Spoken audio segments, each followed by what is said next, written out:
Going on, everybody? Good old JM here with you on this Throwback Thursday as we present yet another out of the archives right here on the Casa D18 Studios. JJ, I know, has been working tirelessly to comb through everything on the NoDQ channel, on the Jeff Meacham Network, on his own Casa D18 Studios, on the J. Hebert 95 Studios, the Simple Man brand, to present to you something that you may not have seen before, something that you haven't seen in a long time, perhaps. I know I'm looking forward to what the Renegade has in store, and I hope you are too. Kick your feet up, enjoy a little respite from the craziness of a Thursday, and enjoy this classic content right here on the Casa D18 Studios.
Now, preview time. So let's take a look at what's coming your way.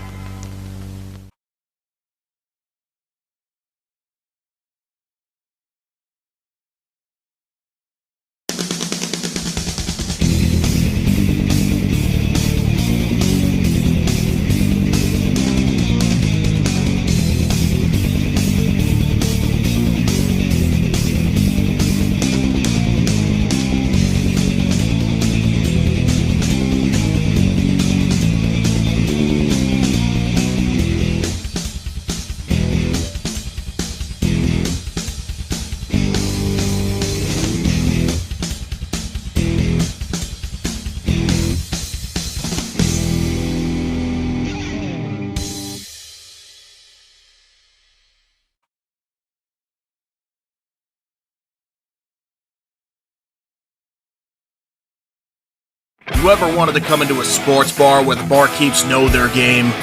Well, the Jeff Meacham Network, Multiverse of Media has got a production just for you. Sit down and relax as the stat boy and his partner break down the statistics in all things sports. Whether it's football, basketball, motorsports, baseball, hockey, soccer, professional wrestling, mixed martial arts, boxing, and much, much more. All are welcome. Your barkeeps here keep you up to date and in the know of everything going on in sports, while also having a pleasant conversation about it all. Your host and owner of the bar, Stat Boy Mike.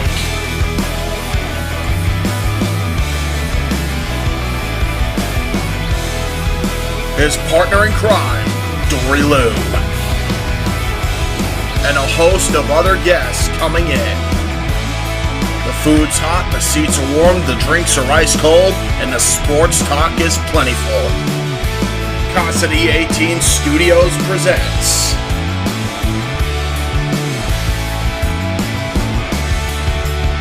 Stat Boy Sports Bar.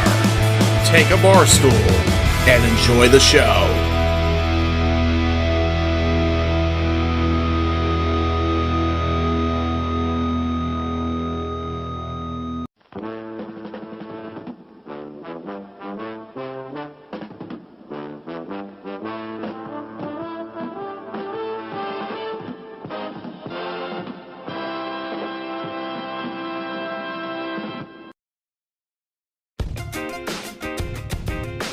Casa D18 Studios. an affiliate of the Jeff Meacham Network, Multiverse of Media, proudly presents this retro content from J18 Studios.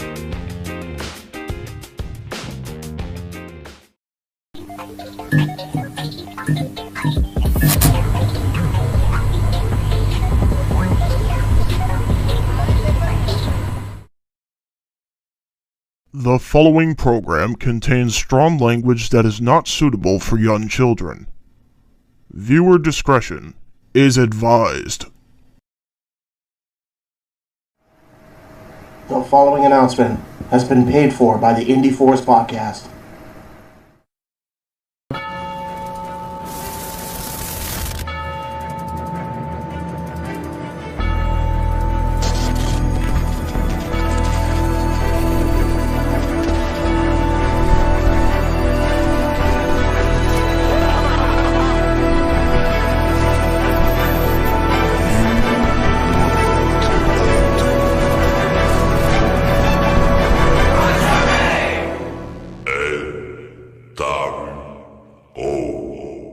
Y'all niggas wanna do?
I love it when a plan comes together.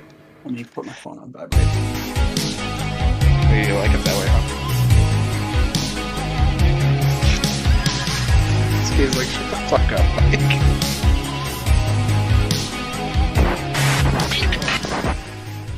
We're live! Holy shit, what? I'm dead. The boys are back in town.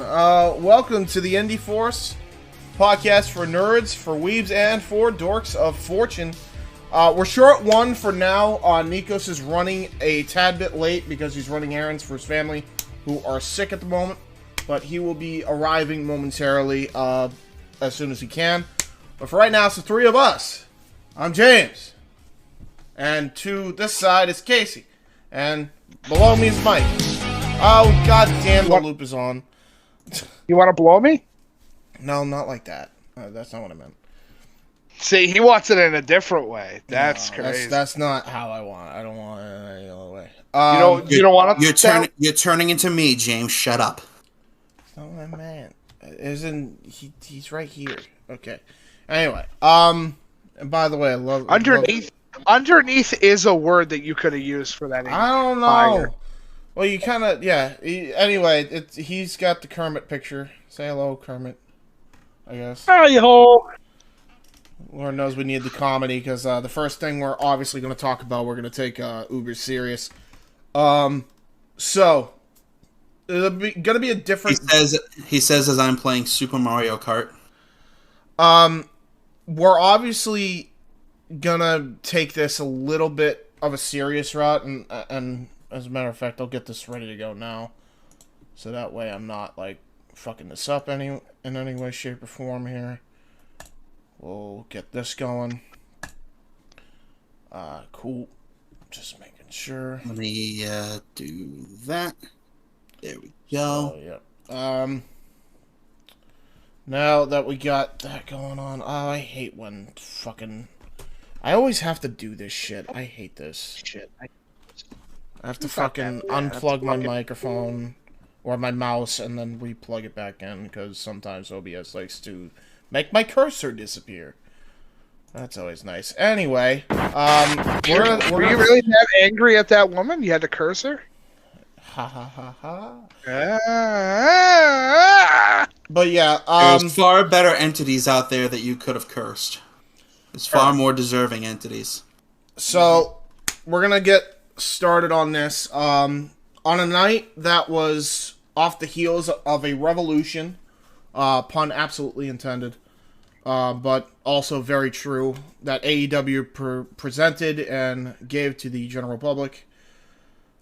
We had an emotional CM Punk at the post-media scrum after AEW Revolution, and I wanted to... Which we will discuss in detail further down the line. Yes. I'm going to play some of the stuff here, and we're definitely going to delve in a little bit to... AEW Revolution, I know what you mean by that, yeah. But we're going to delve into Punk's comments, because, number one, you have already seen our live reactions by this point, I would imagine.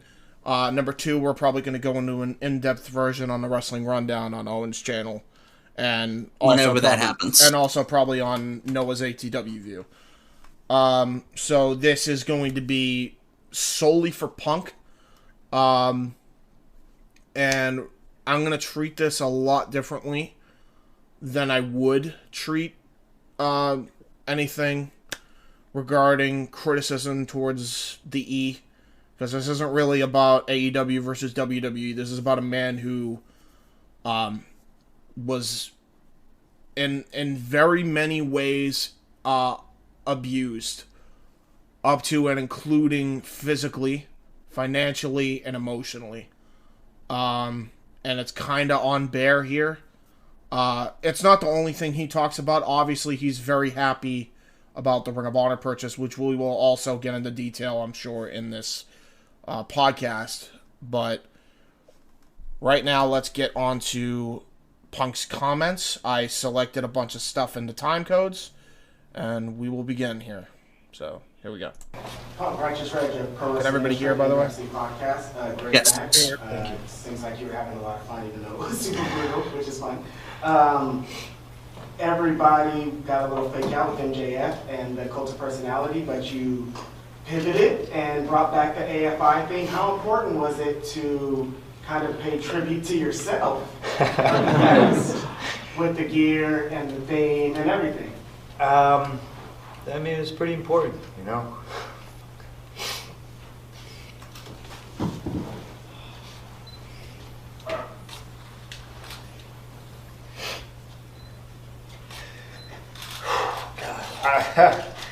I loved ROH so much, you know, and I can't explain how happy I am that like my footage,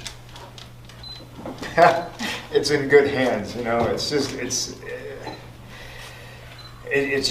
good to know that it's in the hands of somebody who treat it well. I literally feel like my baby is in somebody's hands that I know will raise the child the right way and do good things with it, and you know, it won't get made into just some tab on a shitty, confusing app that's hard to navigate, and the boys don't get paid anything off it. You know what I mean? So it's just it was you know, it's very good. But to kind of pay homage to, you know, myself and stuff like that. Listen, I didn't get to do this for 7 years. This didn't exist for 7 years for me, and you know. Obviously, the truth is that I love professional wrestling very much. So, you know, to come back and to be able to, for 6 months, you know, it's not just do whatever the fuck you want. It's doing whatever the fuck you want and being cocky enough to know that your way is not the right way. There's never only one right way, but it's fucking good. Yes. And to have somebody that listens to you. and to have somebody that can take an idea and make it even better, and just to have an open dialogue, not just with him, but with other people in the locker room.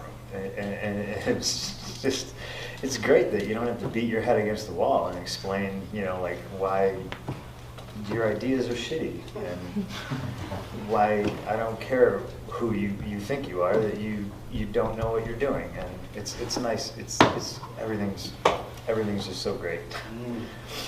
I don't even know if I answered your question. Thank you. In the back, please. So obviously we will cover this in a little bit, but I also want to give additional context. We'll go to this. So we see you emotional now. How were you what was your reaction when you found out Tony was buying ROH? Because that had to be a pretty special moment. Like I said, I was relieved, because obviously let's talk facts. It was either Tony was going to buy it or Vince was going to buy it. And I don't want Vince to own any of my footage. He owns enough of it. He owns enough of it that I don't get paid off of. People need to understand that when I left, I was asking questions about the network, which had not been launched yet. I was saying, how am I going to get paid off this? We don't even understand what the pay scale is. I don't know if I get paid off a gate for a pay-per-view, off a buy rate for a pay-per-view. You guys already just throw darts at an imaginary board, and you pay me whatever you want. I still get royalties. That's the only hard copy thing I see is DVD sales. So once all the DVDs go away and you're just putting stuff up on the network, I'm not getting paid. Or am I? Tell me, let's talk about it. Oh, my guy, you're good. Oh, yeah, don't worry about it. They couldn't tell me. And now I've watched my royalty checks, which I still get, dwindle to nothing because they just put everything on the network. And the boys don't get paid. That's not just me. That's everybody. That's criminal. Yeah, so that I just wanted to play that after that emotional thing, just to add additional context to why he was so emotional about his footage being secured in the right hands, as he so put it, by Tony. And I feel before people go and just completely crap on him, I feel it is extremely important to understand what this man went through for 7 years with this company. I don't think it's a secret as to why Punk is as emotional as he's being and why Tony is essentially sitting next to him. It's not because, part of it is, of course, he's proud of what Punk did and MJF did. That's obviously one of the reasons, but that I want to make this very clear. He should be. The main reason Tony's beside Punk is because he's a support system for Punk. Period. That's the man has desperately needed for the past 12 years or whatever. And, I'm sure there's other people that could be his support system.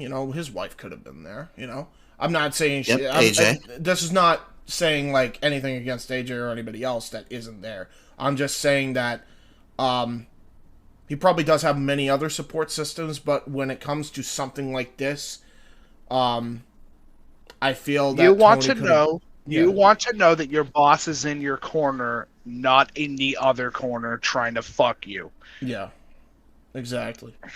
And I think that's the big important thing here. This guy was Z-packed to death. This guy was treated like a pile of rubbish for years upon years. Years upon years in that company. That truly, like, that's how he felt. And obviously we'll go into more of that. I wanted to make that very clear as to why he was as emotional as he was, and that little additional context of him explaining why he's glad that Vince doesn't own his footage is made very apparent, at least to us. At least to us, and hopefully to, even if you don't agree with it, at least you can make sense of it. Going from here, we'll believe, if I'm correct, yeah, he was... Why, I don't care who you think you are, that you don't know You're away from wrestling for Thank you. In the back, please. So back to this part, back to the beginning here, because there was a few other things that he said here in his emotional speech, obviously. This was a catharsis for him. Yeah, that's really what this was. It was with, and this is no exaggeration, this was Punk fully getting everything out. Like, because even when he came back in 2021, August, I believe, on the first dance on Rampage, he was still holding back emotion. I'm not a doctor, so I cannot confirm nor deny, but I can tell you from personal experience, because I have this, that is 100,000% PTSD symptoms. And I'm shaking as I say that, but this is why I'm, taking this as seriously as I am, because it's what he went through is, I don't even know the full story. In a word. Yeah, and it's like he was still trying to let it all out, and now he's finally able to do that, and in a weird way, where Ring of Honor and all that, and his AFI thing, and just kind of paying tribute to himself, like the interviewer said. So hit the nail on the head. Absolutely hit the nail on the head.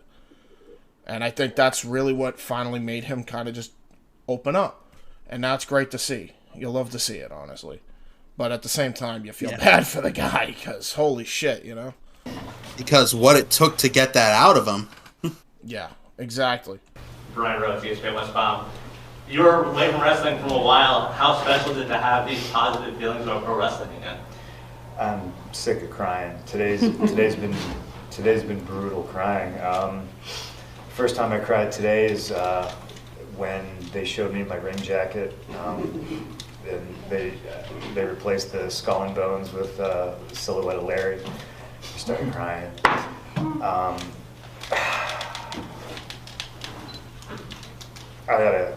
After my match, somebody came up to me. I don't need to say who, and they were just like, "You're gonna hate me for saying this, but I do this because of you." I saw Straight Edge Society, and I was blown away. And I went to WrestleMania to watch you and Rey Mysterio, and I got into wrestling because of you. And I didn't know that this particular individual got into wrestling or anything because of me. So it's just, man. I'll put it to you like this: I love Bret Hart, and Bret Hart's career was cut short, and it's a goddamn tragedy because there's people that go over Saudi Arabia and they get paid millions of dollars, and that should have been Bret.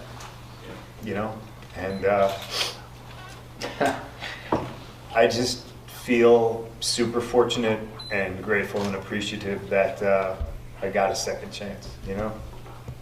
I'd give it up in a heartbeat to give it to Bret, but I'm going to enjoy it. And I just love that motherfucker so much. Like he's the greatest, and he was right. He was fucking, Bret Hart is always right.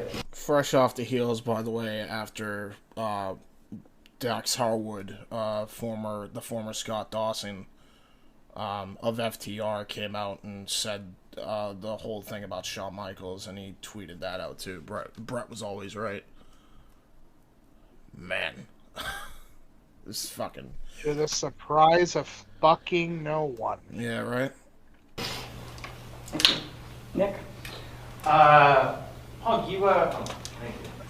Punk, Nick Hausman with Wrestling Inc. You participated in a very emotional Esquire piece the past week or so, and I think it showed a lot of people a different side of you that I don't know that I ever expected you to do that.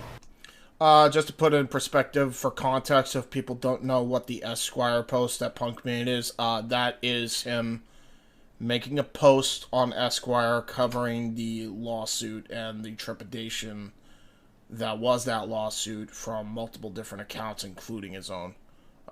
Just wanted to put that context out there. And put that out there like that. How did you get sold on participating in that, and what does it mean to you to have the full story, at least from your perspective, the perspective of many others in your life? Oh man, I don't know, Betty. I don't. It's not the full story. All that stuff is really, really hard to talk about. Notice that. I want to replay that just for a second because I want it to be very clear how the verbiage he used here. No, Betty. I don't. It's not the full story. All that stuff is really, really hard to talk about. It's not the full story. All of that stuff is really hard to talk about. So if that's not a trauma patient, I don't know what is. Yeah, exactly. Like, this is why it's like, it's so good to see him still work through these and he's happy again, but at the same time, you can still tell he's going through those pains. And rightfully so. And will be for a while. Yeah. Like, this is not something you could take lightly. This isn't just some WWE versus AEW thing. Punk was really hurt by that company. He was hurt by the people up top in more ways than one. And it fucking shows. It really does show. I don't like talking about myself, and especially about all that stuff, but again, I think it's pretty important to illustrate that I came out on the other side. You know what I mean? All that shit could have destroyed me. Being unjustly sued and a lot of people could have stood up, said something, helped out, but they didn't because they value their jobs or whatever. And a lot of them are now fired and work here now too, so that's always interesting. It's just important to show people that,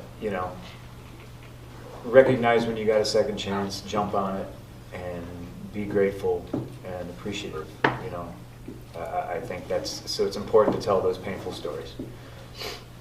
Thank you. Next question. Jose Montesino from Lucha Libre Online. First of all, I want to thank you. I have this tattoo here. I tattooed this when I have 14, 15 years old. I'm going to explain you why. I'm just going to keep crying. It's cool. I was in high school and I was having a lot of issues with people. I was realizing that I have a lot of issues with people too. I realized that society was having a lot of issues, and watching you raise your voice helped me to be the guy that I am today. With that being said, who do you see in the back and you say, hey, this guy reminds me of me when I was beginning? I just look at like every single young kid. I think there's a lot of young kids back here. They're barely 25. Some are teenagers, and I think it's important to treat them the way I wanted to be treated by people that were in management roles and abuse them. I think it's important to listen to every voice back there, and again, my way's not the right way, but we can always talk about stuff and figure out what the best idea is, and I try to just kind of lead by example. I don't, I never pretended to be a leader or anything like that. I just try to treat people the way I wanted to be treated, and hope that they can, maybe learn from watching or asking questions or stuff like that. There's a lot of people. I'd waste all your time because I would just literally name everybody in the locker room. I do think, just from a youth movement standpoint, AEW's in really, really good hands. Niger, front row. Is this the silver screen one? Thank you, Niger, Big O Belt Media. Yeah. I know you're having a lot of fun in the wrestling ring right now. No. Any chance we see you back on the big screen? Okay, yeah, it is. All right, I just wanted to make sure that was about the movie question. Yeah, if that doesn't sound like a future EVP in the future, I don't know what the fuck does. Do you? Because that sounds like he's really. I see a gentleman that's going to be more of a promoter than an EVP. You know what I mean? Yeah. To try to get a lot of Punk- like younger talent that needs a fucking foothold in the company. Yeah, he will go to bat for them. Punk is more of an agent, I feel, a backstage agent. Absolutely. Yeah. Than an executive. I see him as this company's Pat Patterson, or perhaps Gary Hart. Yeah, fair enough. I'm with you on that. Absolutely with you on that. I just,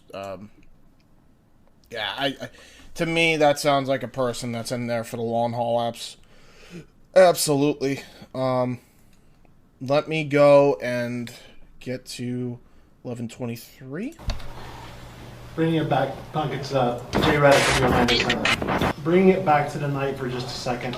Talk to me about where the idea to tell the story through a dog collar match and some of the historical callbacks you guys had. Where did that come from? I think a lot of it can maybe be a happy accident, but if we're gonna, God, I still feel weird about, whatever. Obviously, I love Rowdy Piper.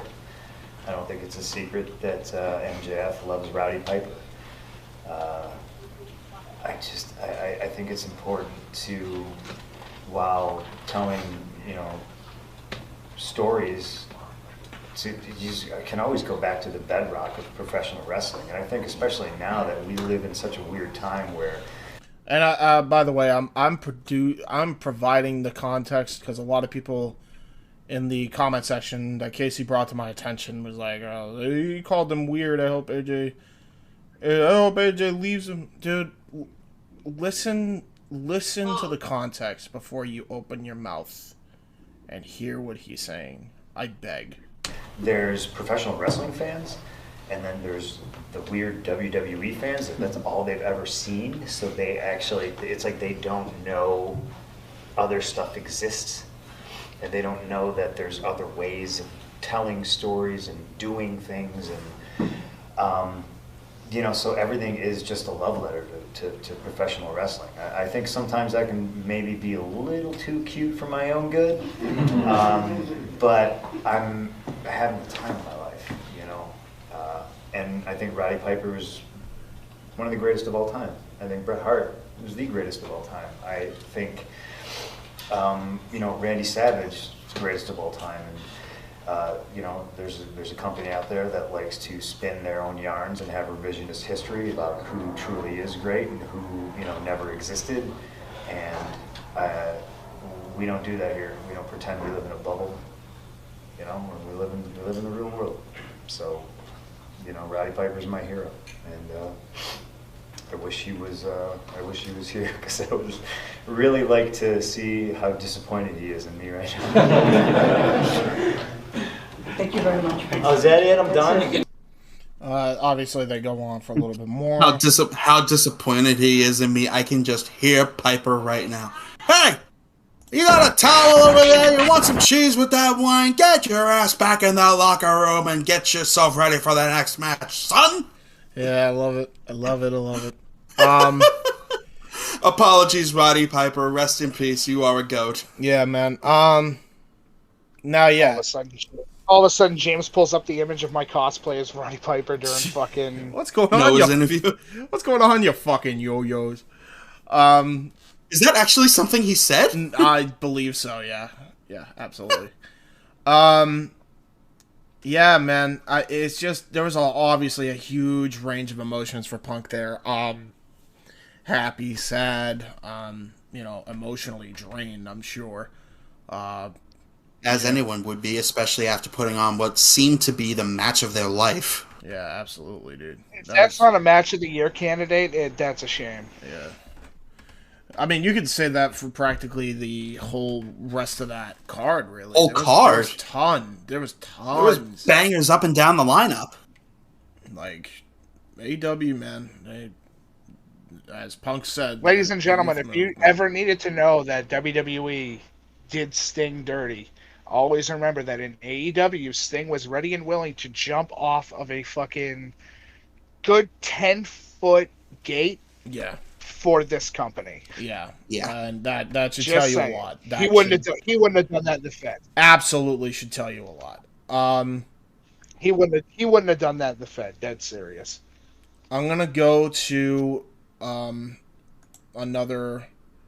I'm gonna go to yet another area of this here, because I think it's very important to talk about this as well. There was a Parts Fun Known video, and I play this again. This isn't just about bashing the WWE, but like I want people to understand the psyche that goes through Vince's mind, who runs the company the way he does, that caused Punk to feel the way he felt. And I thought this was important for a couple reasons. Number one, it really does not paint the company in a good light when it comes to serious and severe issues that people go through IRL. And number two, how truly heartless Vince is and how abusive he can be, not only to his family, not only to his employees, but also to his fans.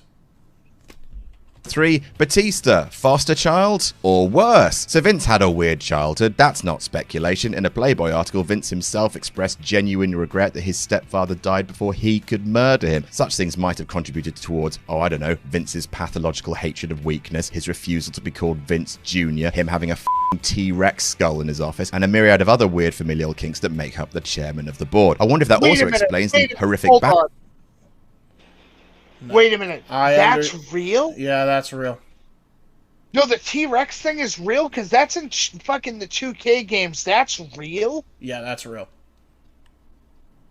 Yeah, that's not fake. Weakness, his refusal to be called Continue. Vince Sorry, Jr., that blew him my having mind. a T-Rex skull in his office, and a myriad of other weird familial kinks that make up the chairman of the board. I wonder if that also explains the horrific backstory that Vince wanted for Batista, his next big star. There are two versions of this story, neither of which show particularly Vince in the best psychological light. The first would be that Batista would be angry all the time because he was a foster child. Makes sense, adopted kids are all snarling lunatics, the f***ing lot of them. That actually made it to air in one brief mention during a segment of Ric Flair talking to Batista on Raw, though it was never brought up again. The original plan, which Big Dave has spoken about himself, was that the reason Batista was going to be constantly angry was that he was a child born of sexual assault. In Batista's own words on Talk Is Jericho, a rape child. Is wrestling a medium that's capable of dealing with a storyline about horrific abuse? Maybe. Is WWE that company? Well, let's let the next entry answer that question. Number 2, Scott Vick avenges his sister Katie. No. Basically, no is the answer.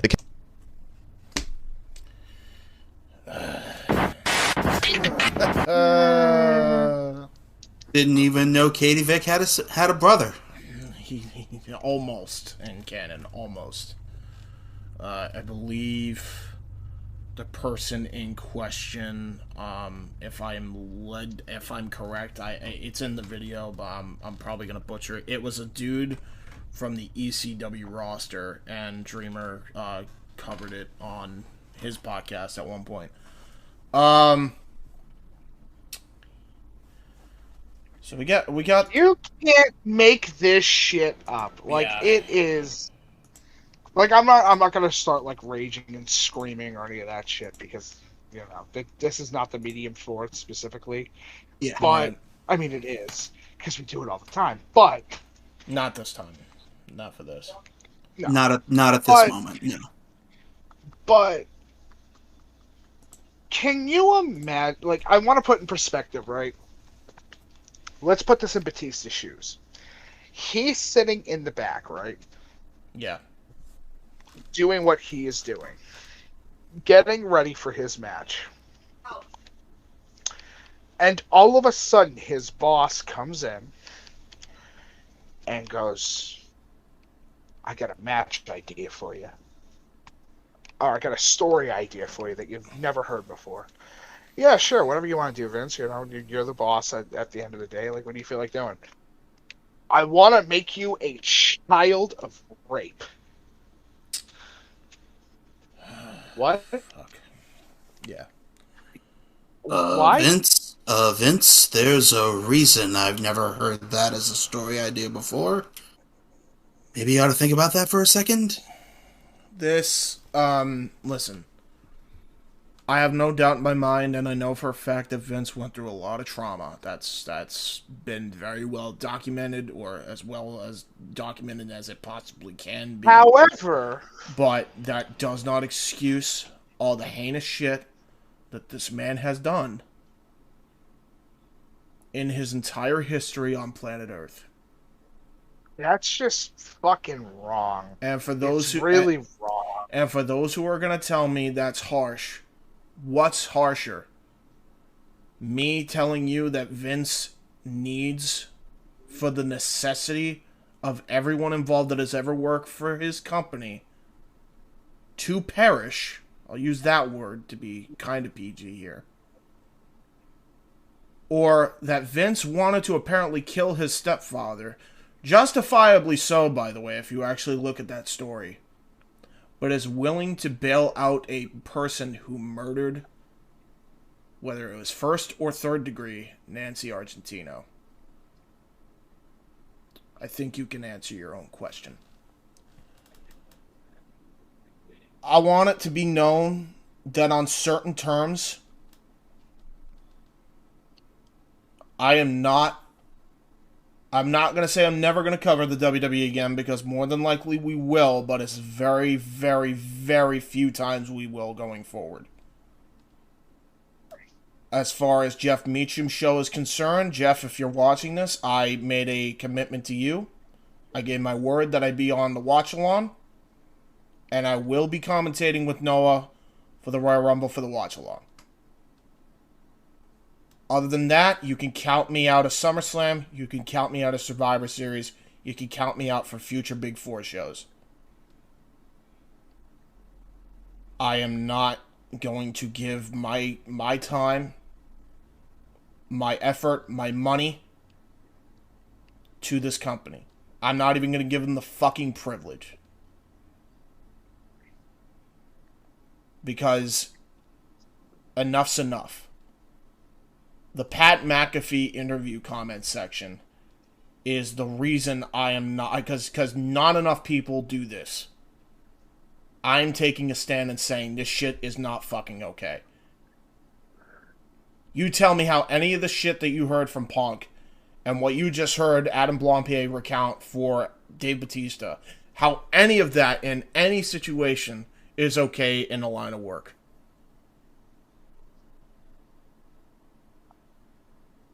A lot of people give Dana White shit, but he's not even this fucking bad. Unbelievable. So I just wanted to make it very clear. I didn't want to scream about it. I didn't want to yell about it. Go ahead, Mike. It's just fucking creepy is what it is. It's just, I understand to an extent I should say, that as a individual and as a human being, you know, you can reflect on matters. That is not what I would think hearing that at all. Yeah. Like, not even close. I'll be upfront, Chief. It's fucked. There's no other way to put it. It's not the fact that it's fucked. It's the fact that it's really, really fucking weird. It's just, I understand I think it's individuals back in the day didn't want to use therapy as an option, and I get that to some extent. And I'm glad they're doing it now. But don't use your fucking professional wrestling company as your way to get it out there, deal with some of your fucking issues. And then put everybody else in a position where they're suffering. And that's where Mike, to counteract your point, it goes from weird to fuck to me, because he's making people suffer because of his traumatic experiences. unacceptable. It shouldn't be acceptable. It's just fucking creepy is what it is. And, you know, this isn't the only time. I mean, my God, there are probably entire YouTube videos or entire series that are on YouTube. That Literally, you go on to most shit. of Adam Blompier's top 10s, you'll understand why people don't want to watch the WWE from a moral standpoint. Never mind, you know, a creative standpoint. Like, that's far out the fucking window. But, you know, as Punk said, it does have a lot to do with that, because it's like any creative idea that somebody could have immediately gets shut down because, and then, you know, but Vince can come up with an idea like a rape child angle. And it almost gets greenlit. That's the thing that boggles I have my a mind. question. Who is the one that had to talk him down from doing that? That's what I would love to know. I'm with you. I'm going to be honest. You and I and Casey and Nikos know somebody that has this info. This behavior. I'm going to be nice about it and say behavior. Yes. Yeah. That we constantly ask the question, fucking why? Yes. Agreed. It's just weird. It absolutely is. Just fucking weird. With that being said, because obviously that was a very heavy subject, there was one thing that was absolutely funny. There was a couple things that can make you laugh in this Punk thing. It's not all emotional. But it's about CM Punk at the time he wrestled Harley Race. I'm going to end it with this, and then we're going to go on break, because I think we need a little pick-me-up. I think this is a perfect pick-me-up. So here we go. The time Punk was getting ready to wrestle Harley Race. Wait until you hear who fucking it asked this question, by the way. It's wild. There's hope, you know? Thank you. Last question with AJ. Once again, great match tonight. And how was your time training with Harley Race? Research done. That's a little kid. Yeah. There's hope for the generation. There's always hope. Yeah, bro. I thankfully I never actually trained with Harley. He would just book me on his shows, and he would throw up in my car, and I would ride on his boat, and the most horrible thing that would happen is he would just drive the boat, and every time he said beer, I had to hand him a beer, and I was always like, maybe you shouldn't be driving the boat or anything. But just being in his house, it's weird, right? Do you ever get hit with a stun gun? No? I don't recommend it. Shut your whole body off. I thought I pissed myself, but he hit me in the butt with it, and it's not fun. But that's kind of cool, right? You know, because Harley Race liked me enough to zap me with a stun gun. You know, I think that's pretty neat.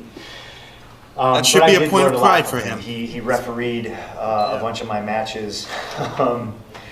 There was one particular match, I think every time I got taken over in a headlock takeover, he would bend down and he would check on me. He'd be like, "What do you say?" And he would stick both his fingers up my nostrils, and it was awful because he had gigantic hands. He would just jam his middle finger and his pointer finger like in my nose, and it sucked. But I, you know, just being around him, I learned a ton from him.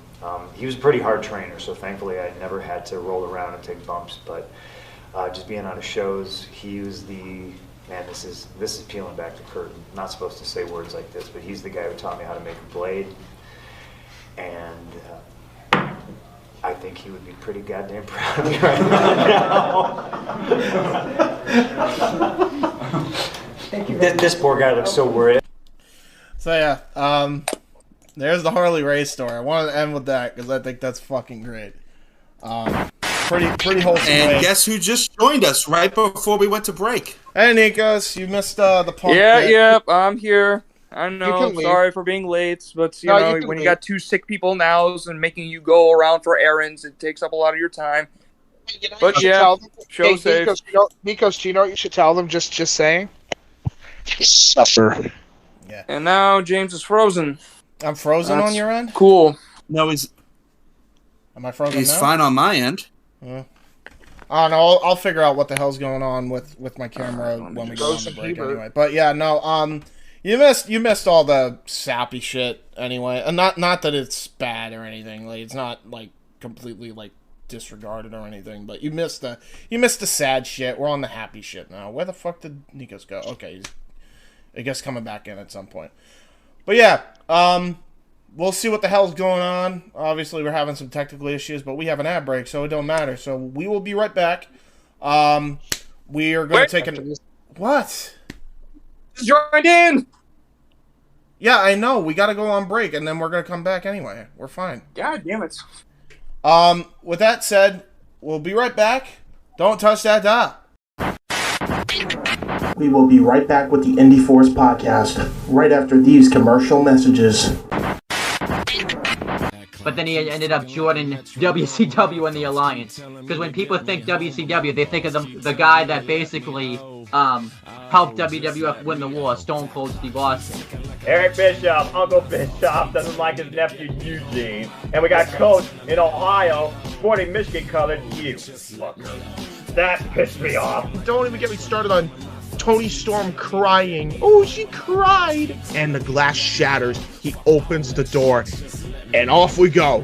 Brawl ensues. They go all the way towards the Dipping Dots section where Cody dumps his Jericho's head in the Dipping Dots. That was my favorite part. Next was Best Friends getting interviewed.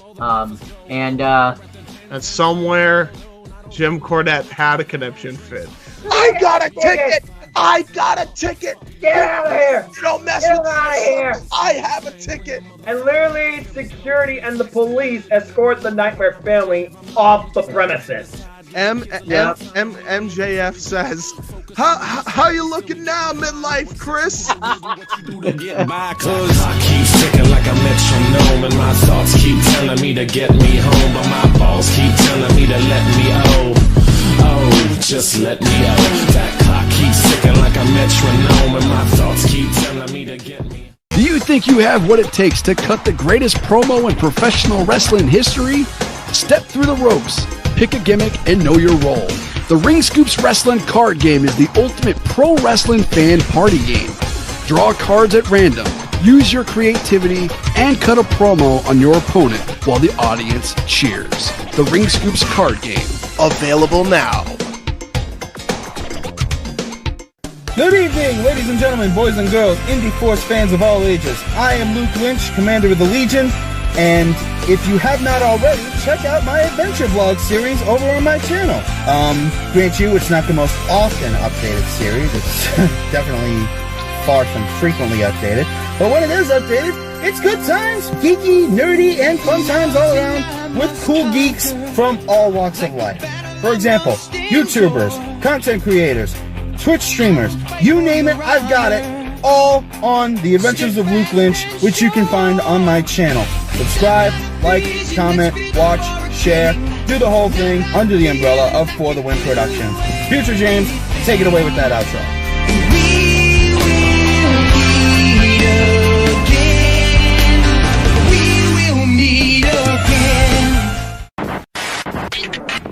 We now return you to the Indy Force Podcast. And we're back. Hello. Sorry, we had a bit of a technical issue there, so the live chat's probably a bit of a technical issue. Yeah, a large technical issue, more like. But we're back. We got everything good. Everything's sorted. So yeah, as I said in the promo video for this episode, it's going to be kind of a wrestling heavy video. Obviously, we were going to talk about Revolution, but what I'm going to do to save time is just plug places where we're going to be talking about Revolution. On Owen's channel, I'm sure me and the boys will be, or some of the boys are going to be on there giving our thoughts on Revolution. On this channel, we did a whole live reactions that you could go check out. And on Noah's channel, I'm sure I'll be on there with ATW View giving my thoughts as well. So if you want to check out all those, sub to Owen, sub to Noah, and sub to this channel if you haven't already. With that said now... If you haven't, what are you doing with your life? Yeah. Probably doing better things. Yeah, honestly, yeah, probably. Like watching porn. Hey, dude, how'd you know? All right. Okay. So, big fucking mommy milkers, man. They're everywhere. Yeah, everywhere. They're taking over our screens. Vampire goth BFs, man. They're everywhere. Oh my god. They're everywhere. Anyway, No, they're not. With that said, ladies and gentlemen, we're going to talk about a WWE product because, as I said, I won't be doing a lot of current day WWE coverage because fuck that, as I said before. But we will talk about the dumb shit that they do because I can't just say we're never going to cover WWE again because there's this shit. Let me share the screen with you boys. Let's get down to brass tag, shall we? Let's get down to business. Fuck. To control the world. So yeah, I'm just gonna play, and then we'll give our thoughts. This story was first covered by Fightful Select, and it was reported that WWE has met with EA to begin preliminary discussions regarding the future of its video game licensing. The trigger for the conversations between these two parties apparently began after the poor reception to both WWE 2K20 and WWE 2K Battlegrounds. One quote from the article read, WWE has shown a lot of frustration with the reception and lack of success of recent games. The gaming market is a major selling point for them, and they believe they've fallen behind the competition. With WWE 2K22 being the most recent game under the 2K banner, it is being seen by many within the WWE as a make or break situation. This is the final game that 2K Sports is contracted to make under WWE, and while WWE are open to options that involve extending the deal, it's all going to come down to how successful this game is. All in all, a pretty bleak article has come out right alongside the release of WWE 2K22. Not only do we now have the game right in front of us, which we can all judge for ourselves, to love and enjoy or hate and dislike, but we also have this damning piece of news to go along with it that really sets the stakes and reality of what this game means for the franchise. This if it looks does like well, fucking shit. then we could be seeing 2K20. Yeah, it's. We'll cover it. We'll cover it. Wait until because this is literally minutes. Like it's not even that long. I don't want to wait. I want this out of the way. It's. Hold on 1 second. Just bear with me. It's not much longer here. We're almost. It's still too long. 23. You could say it was 3 more seconds, and it wouldn't be short enough. And beyond. But if it doesn't do well, then we could see the end of the WWE 2K franchise as we know it. Honestly, I think that would be a bit of a shame. WWE 2K22 is not only a very strong game at its core. Let's just put this in perspective. This is just his opinion, and I don't know if this guy necessarily grew up with really good titles, so let's just keep that in mind. With a lot of great established modes to go alongside it, such as its Creation Suite and Universe mode, but it also set the groundwork for many other features that can be built up over time into the future. To have the rug pulled out of them at this stage of things would not only mean not building off of 2K22 in the way 2K have envisioned, but it would also mean starting from scratch under a new company, which by the sounds of things, is likely EA. And there are a lot of people that have a lot of issues with the way EA handle some of their sports titles. So I feel a large portion of the community are automatically going to be hesitant and on edge simply with the announcement that EA are taking over the franchise. The belief is if EA did take over the franchise, then the team in charge of developing it would be EA Vancouver, the same team that is responsible for the UFC games franchise. Based on that information alone, I think we can start to build a picture of how this game could look and feel, potentially leaving its simulation roots behind to go with a more competitive fighting type of game. It also likely means that there would be more delays, with a new game under EA taking several years to come out. That'd mean no new game next year, and if the license is taken away from 2K, then after a year, they may not be inclined to keep the servers up and running for 2K22 either. So we may actually be without a WWE game for a period of time if this were to happen. WWE have had discussions with EA in the past, including in 2016, at a time when 2K's contract was up for extension. Plus the smoke looks like shit. I agree, but hold on. It looks like somebody... It's almost done. There's like a minute left. Hold up. To go with 2K at that point in time, meaning that they obviously saw something in them that they were happy with. Close the tab. This game has earned its thrashing, and we have waited too long to deliver it. I know, but hold on. No, you don't. Close the fucking tab. Okay. Just saying it's my channel, but okay. Go on. Jeebus Cripes.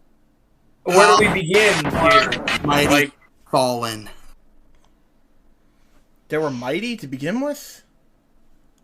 I mean, they used to have good titles, and then all of a sudden they stopped giving a fuck. Oh, they gave us shit to begin with?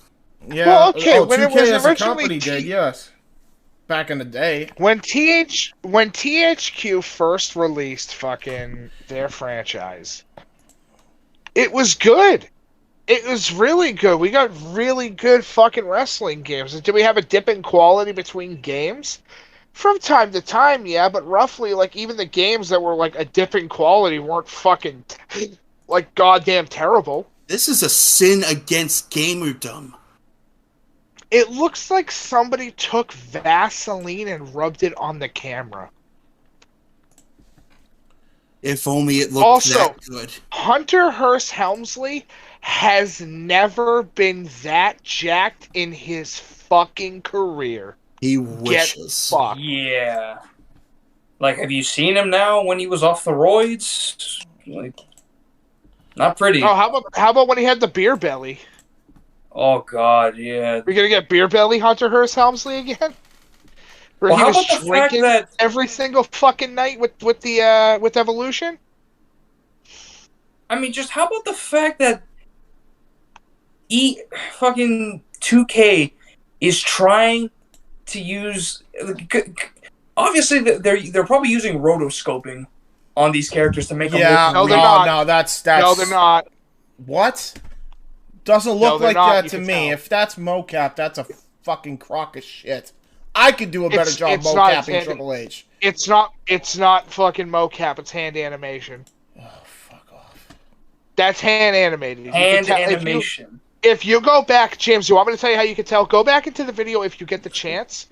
Take it and put it at 50% its speed and turn the volume all the way down. The way Right. you're able to tell is how his muscles are moving. That's If it was fair. a human motion, the muscles would have like a proper fucking movement to it, because there's some type of weight and force being shifted around. Right. Now, here's another thing. There ain't shit there. There ain't shit there. No, I agree. They're heavy-handed on this realism. There's more, and trust me, there's more, and there's shit I'm gonna shit on this game for, and we're all gonna shit on it. But there is a point I think this guy was gonna make that was kind of crucial when it comes to fucking gaming in general. Let's just play the rest of the video, and then we'll be done. You don't even have to look at the video. I'm not even going back to the video itself anymore, but. And if 2K22 sells enough copies, maybe WWE will start seeing 2K in the same light again. There aren't too many mainstream reviews out there right now for the game, and we likely won't hear about sales numbers for quite some time, but as this stuff starts to roll out in the coming days, weeks, and months, I'm sure we'll all start to get an idea in our heads in terms of which direction this franchise is heading in.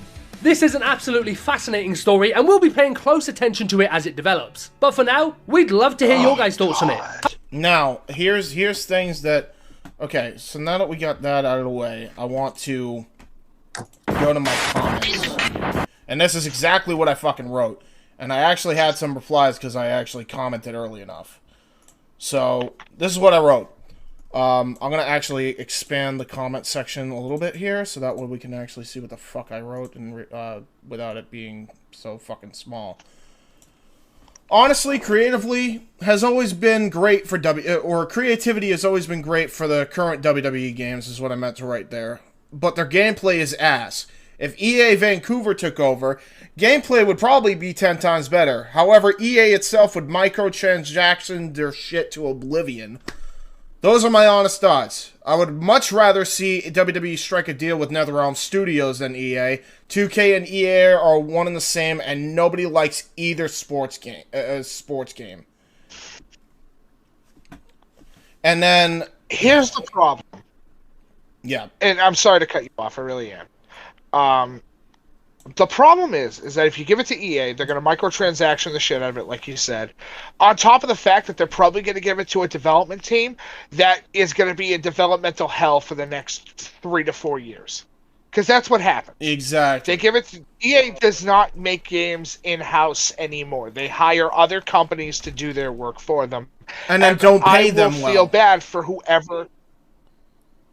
Also, that's and force them to sign non-employment clauses. Yes, if they quit, which is also fucked up. No, EA, not even if they quit, they make them sign non-employment clauses, let them finish their games, and then fire their asses. Yeah. Oh yeah, that's also a thing. On top of the fact that they hire interns to do a lot of the legwork, and then literally say, "Oh, could you sign this so that way you can't work at another company again?" It's fucked up. Yeah, EA is the worst company to work for. It's awful. Yeah, and basically all to basically just get as much money as possible and talk about record profits. And to your point, Mike, this is what Ziperium said in this comment section in this comment thread here. Exactly. They will make individual superstars as DLC. $5 for one superstar. Oh, look. New superstar on NXT pays $5 to play as them. And I said, yep. Fuck that shit. Oh, no. It's gonna be worse than that, buddy. Probably. He's underselling it. He's underselling it like a motherfucker. Can I tell you what an EA WWE game is called? It's called Battlegrounds. Oh. Yeah. That's exactly what that is. Back to that nonsense again. You know FIFA. But You know that's what that FIFA is. drafts. You know FIFA packs. That's exactly what's going to happen with your favorite wrestlers. If you want to play as them, you got to pay. Right. That already exists. It's called fucking Battlegrounds. Yeah. But I'm just pointing it out there. Battlegrounds is that system. Oh, and they've already done it for the main title. We'll get to that. They're already thinking of doing it for the main title right now as we speak. If this deal ends up going in 2K's favor, which I highly doubt, by the way. I highly doubt. I don't understand the mentality or the methodology behind this. It's going to be WWE. That's what it is. WWE. If they get signed over to EA, it's going to be WWE, and that's what it is. Yeah. No bullshit. And then this and then you're gonna ruin it. I don't even give a fuck. He's exposed anyway. He put it on a public forum, so I'm gonna fucking roast his ass here. Cal Gordon 13 goes on and says, NBA 2K22 was a success in the community despite the online clowns who want the game to be arcadey. I'd much rather WWE stick with the 2K than EA. Well, Hey, idiot. You know why we want the game to be arcadey? Because arcadey is at least attempting to be fun. Yeah, and the reason why games like, and I'm sorry to cut you off, James. The reason why games like NFL Blitz, NBA fucking Jam, things like, well, I'm going for more arcadey more than urbanization, like literal arcade cabinets. Right. Yes, like literal arcade style gameplay. The reason why that shit's super fun is because you can go 100 miles a fucking minute and have really competitive 1v1 fucking matches against other people in real life or online. Yep. You can do that. Exactly. The problem with the current WWE 2K games or anything made by 2K currently is that there's nothing interesting to do outside playing a My Universe mode. Exactly. And even that gets boring. It does. And here's it. And here's another thing. With your NBA 2K22 was a success. Yeah, it was a success because NBA fans constantly feed into this problem, and they didn't get the fucking hint yet. Number one, they are the dumbest. They are, in fact, the dumbest gamers in history.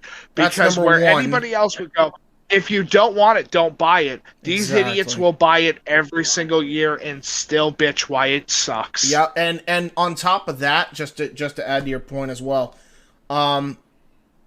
clearly, if you think that you'd much rather stick, you didn't even talk about the WWE. Which shows me that one of two things. Either you played the fucking game and you know it sucks, or you didn't play the game and you have no fucking clue or fucking room to talk about something you don't have any fucking clue about what's so goddamn ever. I at least watched the fucking play. And let's be honest, the latter is probably the case. Yeah. Which is why we don't want journalists or gaming journalists to play games, because they can't even handle even the simplest of games. They can't even handle rated T games. Yeah, exactly, Nikos. Thank you. And by the way, difficulty spike that happens at this level is atrocious. Everybody else, guys, the difficulty spike wasn't that terrible. Dude, these are the same people that were like, Fallen Order is not going to be a successful game. Yeah. Sure it wasn't. Sure it fucking wasn't. That's why everybody's asking for a sequel in the Star Wars fan base right now, because it's that fucking good. Yeah. Hell, I just finished Fallen Order and I want the sequel out now. Because it's fucking good. It's a good story. God damn. But with fuck these fucking gaming journalists, dude. They're a bunch of stupid cunts that don't understand how the fucking world works. And like with 2K, going back with 2K, they'll play one match. Yep. And that's the review. Exactly. One match, look at the roster, don't even play test any of the people on the roster, look at their entrances and say, alright, well, you see, what this game thrives in the other previous video games is that they really up their scale in the graphics department as well as the gameplay.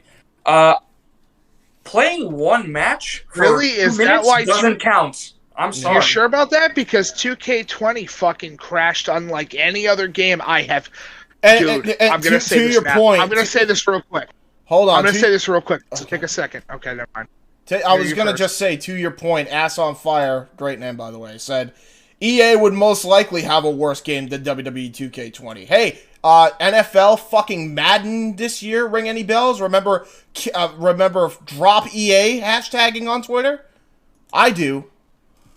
Continue now. I wanted to add to your point on that since you were talking about 2K20 but fucking to crashing. put perspective, I just finished and had a lot of fun with Resident Evil 8. That game crashed on me once, and that's because I'm a fucking maniac that tries to break my video games. Right. However, you're a speedrunner. However, I have footage on my console of a 44 fucking second clip, and that is as far as I got in WWE 2K fucking 20 before it crashed. And I have this footage. I have no problem posting this footage and going, guys, this is me with a fucking 2 terabyte hard drive, a squeaky clean brand new fucking Xbox. Yep. And I can't get past the fucking loading screen? Mm-hmm. Dude, on Owen's podcast, you said you couldn't get past the installation screen. Uh-huh. On my buddy's bricked computer, we couldn't get past the installation screen because here's what happened. You mentioned this. This is Corey, Here's right? what happened. Yes. Here's what happened. So we hopped in. We were doing our shtick, right? We were having some fun with other shit at the time. And then he goes, oh, dude, I just downloaded 2K fucking 18. Okay, cool. So we'll play that for a little bit. Played it. Wasn't a big fan of it at the time, but I enjoy it a little bit more than now because fucking Jesus Christ 20. Then he decided to download 20. That took a while, by the way, for some fucking reason. That came out 2 days. It was like 2 days after it came out. So he gets the installer up.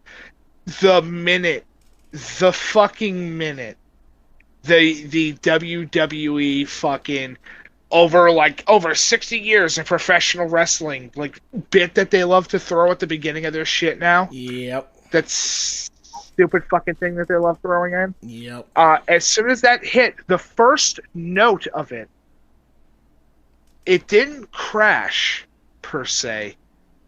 It soft locked to oblivion and shut down his fucking GPU processor. Yeah. And then after that, he attempted to uninstall it. And what happened was it corrupted his entire internal hard drive and shut his hard drive the fuck down. And it's fucked. That's fucked. Trust me. By the way, I have never seen a game that overclocked his fucking computer. And that's not the only PC that it's happened to, too. There's been multiple complaints about this. So you know this is legit. Unplayable. It's unplayable. It only happens in a WWE title game. No, try that one again. Madden had the same problem. Fucking NBA had the same problem. And that's another thing. And I've said this before, and I've said it 100 times. The way AEW is about to go with their game is the correct way to go about it. Do it like it's a fucking goddamn fighting game and release shit every fucking year for DLC. If you're gonna do fucking any transactions, I'd much rather that and just do a whole pack thing than fucking doing this bullshit where you're gonna have an unreleased fucking or unfinished product that doesn't fucking work and bricks PCs and consoles. So what this tells me is that not only can 2K not make sports titles, or EA not make sports titles, the fact that they're bricking people's computers, 2K that tells me that tells me that these companies are actively putting spyware in their games. More than likely, yes. Absolutely. They probably don't even check. They probably don't even realize that spyware got involved in it, and they're just like, release it anyway. Oh, that's what they do. Don't check my ass. They wrote the shit themselves. Yeah, probably. Anyway, speaking of microtransactions, we exist in go ahead. We exist in a funny little timeline. Yeah. No, we do. We exist in a funny little timeline. And that's all. Speaking of microtransactions, coming from the press release of 2K themselves, my faction is described as the following. The new, intimidating, the unstoppable, whatever you decide to make it, my faction. This all-new game mode allows players to get creative by building and taking control of a faction of their own. D-Generation X, the New World Order, the Corporation are just a few of the iconic factions assembled. Hey! Assemble.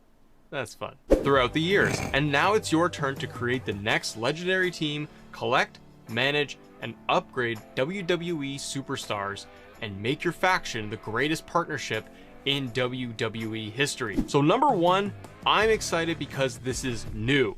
I'm not, because microtransactions are getting involved. Hang on. Collect. I'm also not excited. I'm also not excited because it's not new. No. Collect and upgrade. When did this become a fucking mobile game? When did this become Ultimate Team for FIFA? Yeah, exactly. That's what that is. That's the EA. Oh, God. Oh, no. Yeah. I told you they're going with fucking FIFA packs. That's exactly the direction we're going if EA gets this. It's exactly where we're going. I don't. Hold on. I don't. You know what? I can sum it up best with one simple sentence. Don't take away the license from 2K, just add EA to the license, and then let all three companies burn in the seventh circle of hell where they belong. I fucking agree wholeheartedly, my friend. It's so stupid. It's so fucking stupid. Yep. It is. Absolutely. We exist in a world where Microsoft literally just bought almost every major video game company in one fucking go. Yeah. Pretty much. Yeah, now, I know a lot of people have their reservations about that, but I believe that Microsoft, as a developer, would be smart enough to go, okay, we're going to throw money at you, and you're just going to make video games. Yeah. That's it. We want new games, we want new ideas, we want new IPs, so we can sell the Game Pass. Yeah, absolutely. That's all. Absolutely. That's all they're doing it for, and you know what? It could be for stupid or fucking reasons. It could be. But fuck me, dude. If this becomes a practice that is going to be very common in the next few years, I don't think I'm going to become or ever be a spokesperson for the world of gaming ever again. I don't blame you. Why would you? Mike, I got bad news for you. I don't think this is just going to become rather common. I have a sinking feeling this is the new standard. Yeah. But here's the thing. EA has been trying to do the Ultimate Packs thing for years now. And it's only for Ultimate Team. They tried it with other products, and it didn't work. Anthem's an incredible fucking example of that, by the way. Yep. And it didn't work. It didn't work. And the community is like, this is fucking stupid. This is lame. It doesn't make sense. And this My Faction thing isn't going to work either. Why? Because you're not going to get the fan base to fucking everybody equivalently at the same point go, oh yeah, this is a great way to breathe life into this game. And if this fucking mode in this game is that lazily put together, like, who the fuck says they didn't make GM mode and Universe mode as lazily for this game? Oh, I bet you they did, and I bet you career mode sucks too. No. You know what they did? They didn't make those modes. Yeah, true. Hey, boys. Do you want to know how to make GM mode in the current era?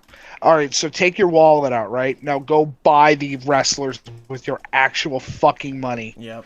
And put them on a show. Yeah. Let's see, a $25,000 contract, that would be about $10 real money. Oh, I wouldn't doubt it that they go about that. I would love to continue talking about this, but I stick with Casey's idea. Let all three of them. Yeah, nah. I'll let all three of them fucking burn to the ground. Just have EA join 2K at this point in a merger and have them all burn to the ground with Vince at the helm. Remember when Square and Enix joined forces to become Square Enix? And Bandai and Namco fused to become Bandai Namco? Yeah. Yeah. What the fuck do you get when it's EA and 2K? You get the death of the gaming industry as we know it. Yeah. Actually, Case, you know what's worse than EA and you know what's worse than fucking 2K? Rockstar. Honestly? No, because here's the whole thing. People give Rockstar a lot of shit, but they really don't fuck their fans as much as people say they do. I know, right? Activision Blizzard. No, that would be Ubisoft. Ah, true. Okay. Let me explain what I mean by that real quick. This will only take about 45 seconds, roughly, for me to talk about. Okay, I'm so now. Okay, cool. So, Ubisoft, the French company, decided to start making schools. So that way they can, add people to their development team. Now, James, you're familiar with the Navy SEALs and how, 100 candidates go in and only fucking 3 of them make it? Yes. Because that's how that shit works. You want the best of the best? Yep. Well, Ubisoft saw that and did the exact same thing, except I want you to imagine 500 people, only fucking 2 of them make it. Yeah, sounds about right. What? 500 people graduate from their schools to go make video games. Now, here's the thing that I believe that it is. So you have 2 individuals that have graduated, right? You're going to put them in your development teams to create brand new games. Ergo, we're going to just completely make a brand new fucking Assassin's Creed game because that's all we have. Yep. Let's be upfront. Yeah. Let's be honest. That's it. Mm-hmm. So, with that Valhalla, being said, ring any bells? No, Valhalla isn't bad. Valhalla It isn't bad because it's not made. It's not bad, but Definitely it's not what it could have been. It's definitely not a fucking Ubisoft title. It doesn't feel that. Dude, it's not an Assassin's Creed title. Yeah, exactly. Even though it has the moniker and the name for it. Anyway, what I'm trying to say is, James, what do you call an institution where they literally take people off the street or individuals of higher education and put them into a company, and only very few of them make it because they consider them more noteworthy than others? I call that a cult/grooming. Yeah. You're grooming people to be okay with things that they're going to see in the office place, like all the sexual harassment. Yep. Yeah. So that's not bullshit. That's not me making something up because I think it's funny. That's the truth. Hi, Activision. That is 100% grooming fucking behavior. That is 100% fucking grooming behavior. And for those who that means and for those who think Ubisoft isn't responsible, by the way, for that, if Activision did it, Blizzard did it, you're telling me that 2K wouldn't be similar in that practice? EA? Fucking Ubisoft? Oh no, they're just better at. Here's the thing with that: 2K and EA are better at covering it up. Yeah. But then it happens there too. Except there's one company owned by, or at least owned by EA that isn't getting fucked all the time, and that's DICE. Yeah. Now, boys, why do you think that is? That DICE almost never gets fucked by EA. Because they're more like standalone or independent than the other. That's good. No, keep that idea going. There's a very specific thing I want to have at least said. Go ahead.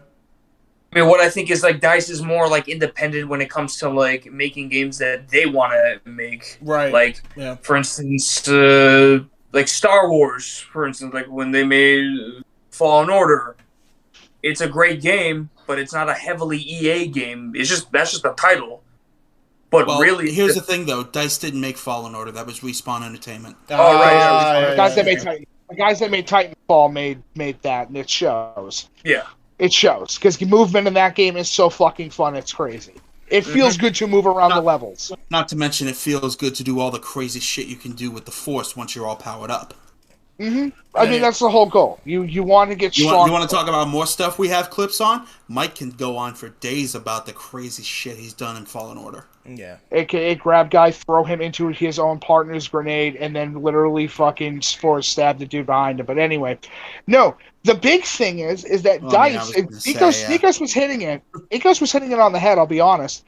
DICE is outside of the U.S. as a company. They're a Swedish company. Yeah. So they have to go under the Swiss laws. I believe they're Swiss. Swiss laws in order to deal with all this shit. If somebody could fact check that real quick, but I know that they are a foreign company outside the U.S. that have a union. Yes. So if EA wants to do shit with DICE, guess what they have to go through every single fucking time? Yeah, the union, absolutely. The unionization, which is a lot of companies need to.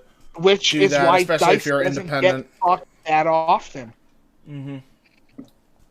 Oh, DICE needs more time to make this game?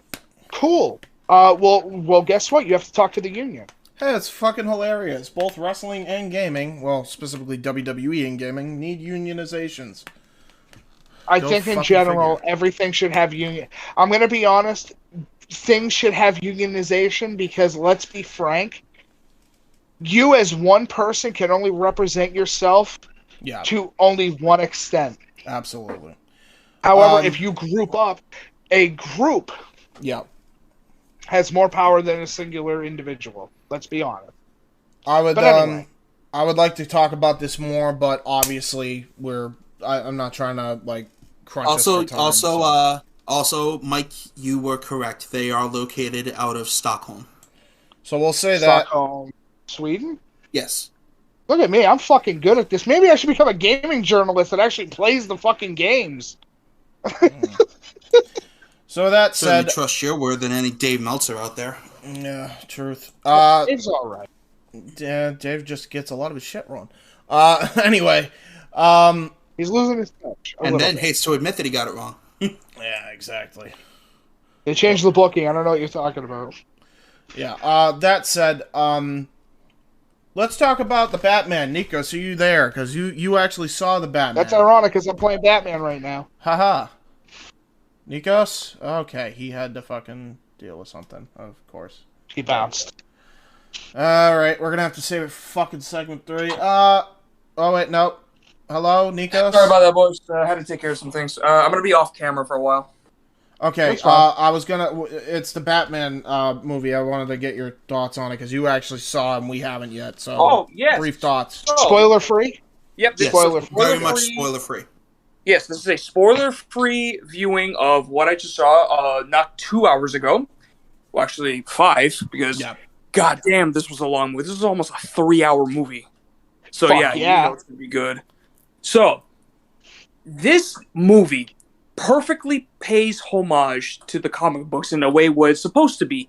A dark, grimy, disgusting, grotesque aesthetic. Gotham City is supposed to suck. Okay. And the one thing, and yes, Mike, the one thing that the Christopher Nolan movies got wrong about The Dark Knight is that Gotham looks like modern day New York. When in the comics, Chicago, excuse me. When in the movie that I saw, very gothic aesthetic. It's grimy, it's crowded, it's claustrophobic. You mean it's Gotham? Yes, Gotham. Dude, even Wayne Manor has the gothic architecture and structure. It's not like just a random penthouse. There's gothic scenery. There's just a lot of aspects that it perfectly plays homage to the comics. And I gotta say, to those people that want to talk shit that Robert Pattinson doesn't play a good Batman character, you're fucking wrong. Because I just watched 3 hours of this movie, and I gotta say, he's perfect. Like, honestly, he and Christian Bale are like on par as really great Batman. Yeah. And I have to say, the choice for actors, when this was first released for the actors, I was kind of skeptical with some of them. Like, for instance, Colin Farrell as Penguin and Andy Serkis as Alfred. Yeah. Until you see the art created by fucking Alex Ross, and it turns out, oh no, wait, Colin Farrell was the perfect choice because he looks just like the fucking Penguin in the Alex Ross drawings. He does. Yeah. He looks just like him. It's crazy. Question: since you brought up both of the actors who played the Batman in recent times, who would be the more better Batman, just from your opinion? Like, from my opinion, honestly, in Batman Begins, well, actually no, like in The Dark Knight, Christian Bale is more like, he doesn't take a lot of hits when he's Batman. He's got I'm not talking about Bale. I feel like, and he has like the gruff lisp voice, whereas for Robert Pattinson, he kind of has the gruff voice, but not a lot. Right. He actually speaks normally, and you can actually understand him. Right. And like some of the characters, like for instance, Paul Dano as Riddler. God, didn't Affleck's Batman use a voice changer? Yeah. Yeah, but the issue with Affleck's Batman isn't Affleck. It's mostly fucking Snyder being Zack fucking Snyder, who should never make comic book movies after what he did. Never. I don't give a fuck. Like, Zack Snyder makes terrible fucking superhero comic book movies, but Matt gonna make he violent pushed for the movies. Snyder cut too, and it wasn't that great. I don't know what people were talking about with the Snyder cut. It was not that great. Great, it's an extra hour, and guess what? Nothing really fucking changed except, hey, guess what? Everyone is even lamer. Yeah. Everyone's lamer than that they were. I'll be honest. And on top of a dull scene, that's just fucking perfect for the aesthetic. What do you mean? It's perfect. And yeah, because why would we superhero want, movie of all time? Why would we want red and blue Why would we want red and blue Superman and Silver Surfer? Why would we want that? Why would we want Henry Cavill to be the iconic fucking character? No. Fuck that. We want him. We want it to be gritty for no reason. Anyway, Nikos, after you, buddy. Like, when it comes to character with the direction of this movie, of course, we talked about Zack Snyder. We could go all night with Zack Snyder. We know that he's terrible at making superhero comic book. But Matt Reeves... But we will. The fucking guy who directed the last two Planet of the Apes movies to go into making Batman... To be fair, though, the two movies that you're talking about do have a dark, gothic fucking architecture to how it's designed. Yeah. The man understands lighting, even in a fucking movie where there's just monkeys walking around. Yep. And True. plus, he gets lighting. It's important. Anyway. And not to mention the fact that if you have a dark, gritty movie, the one thing that you gotta back it up with the fanfare is to bring in a perfect musical score. Now, Hans Zimmer, great musical composer for film. The most iconic fucking soundtrack. But Michael Giacchino, for those of you who don't know, the Jurassic World composer, he also composed The Incredibles. Both of them, or just the second one? Both. Dude, Okay. Michael Giacchino, who also did the music for Incredibles, the Planet of the Apes movies, and this movie. Honestly, yeah, I'm sold. We gotta see it now. it's Just for the sound even alone. better than the. I mean, honestly, it's kind of hard to compare the Batman theme in that movie with the Dark Knight Rises or the Dark Knight theme, because they're both great in their own right. Yeah, I mean, Hans Zimmer is goated. Hans Zimmer is goated, but Hans Zimmer is the legendary composer. He's up there with fucking Danny Elfman and fucking John Williams. Yeah, then Steve, you can't. You know, you talk about great composers in movies as well. You can't forget about Steve Jablonsky as well. Although to my knowledge, he only ever did the Transformers series. It doesn't I might matter, be wrong on man. that. Like, even though it's just for Transformers, like, that guy, you can literally take his soundtrack and apply it to fucking anything. Like, Celtics to this day still use the Autobots theme when people are coming out. Like, the from the first movie, because it's so good. It's so good. Movie's fucking but man, that track is fucking awesome. Baller track. Also, Nikos, did you get the reference with the Batsuit like I did? Oh yeah, I did get the reference. But do you? So a lot of people are giving it some criticism because of the fact that it's an armored Batsuit. Nikos, you and I believe Casey have played through Arkham Origins. Yeah, fucking Batsuit. I saw you play it, Mike.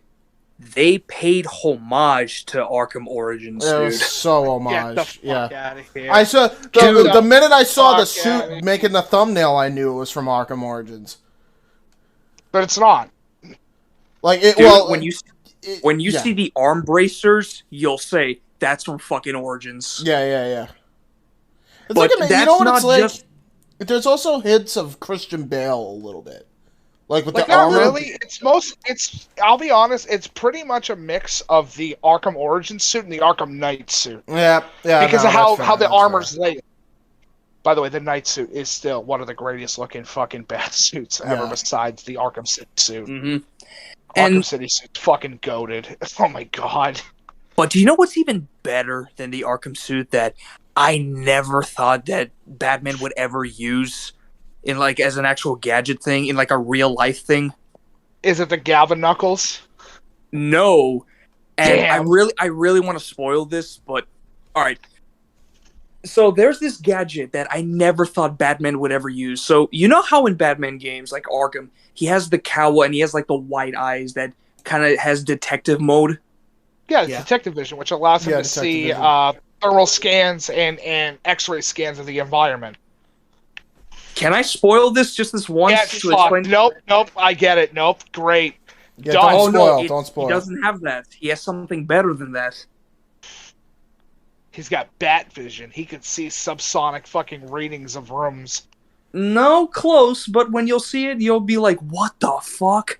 That's fucking I want to see mind-blowing. this. Are we able to go see this? Because I actually want to produce a review on this, like for the next month's Indy Force for sure. Because I want to go in depth with it. Hey, guess what, boys? Hey, so Nikos, when we gonna start that fucking stream? Hell, man, better now or never. But yeah, you guys will have a lot of fun enjoying like this movie because the roller coaster of like action and really heavy mystery, and like there are moments where you actually have to feel like you're next to Robert Pattinson, be acting like a detective and looking around the area for clues, looking at things that you never could have solved before. Yeah. That the other actors who were playing the cops couldn't have seen.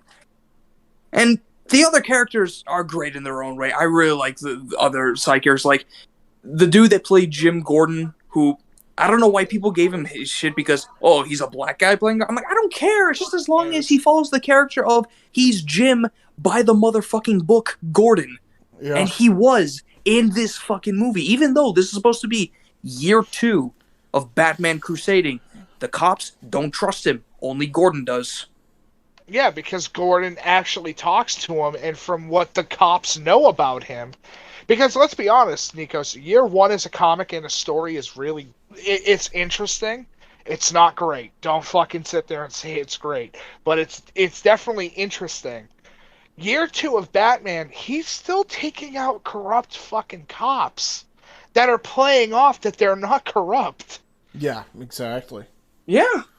Like that's honestly, still Gotham City. I'm saying it right now. I'm a big DC Comics dork. The biggest one of this whole fucking group here. Let's be honest. Absolutely, we will all give it up. Yeah. Good. Bow to the X. Bow to the X. No, what the fuck? No. But I will sit there and say, Gotham City as a location, interesting place to visit, shitty place to live. Yep. Gotham fucking sucks, not because of the fact that, like, if you take the comics in perspective, what's going to be so bad? You got the Batman, some kid in tights? Do you not know how many fucking members of the Bat family there are, son? Dude, by this point, there's at least 5. Gotham hey, listen, Gotham may suck, but at least they're not Detroit. They're not Detroit. They're not Detroit! James, they're worse than Detroit. Yeah, exactly. Yeah, dude. Yeah, dude.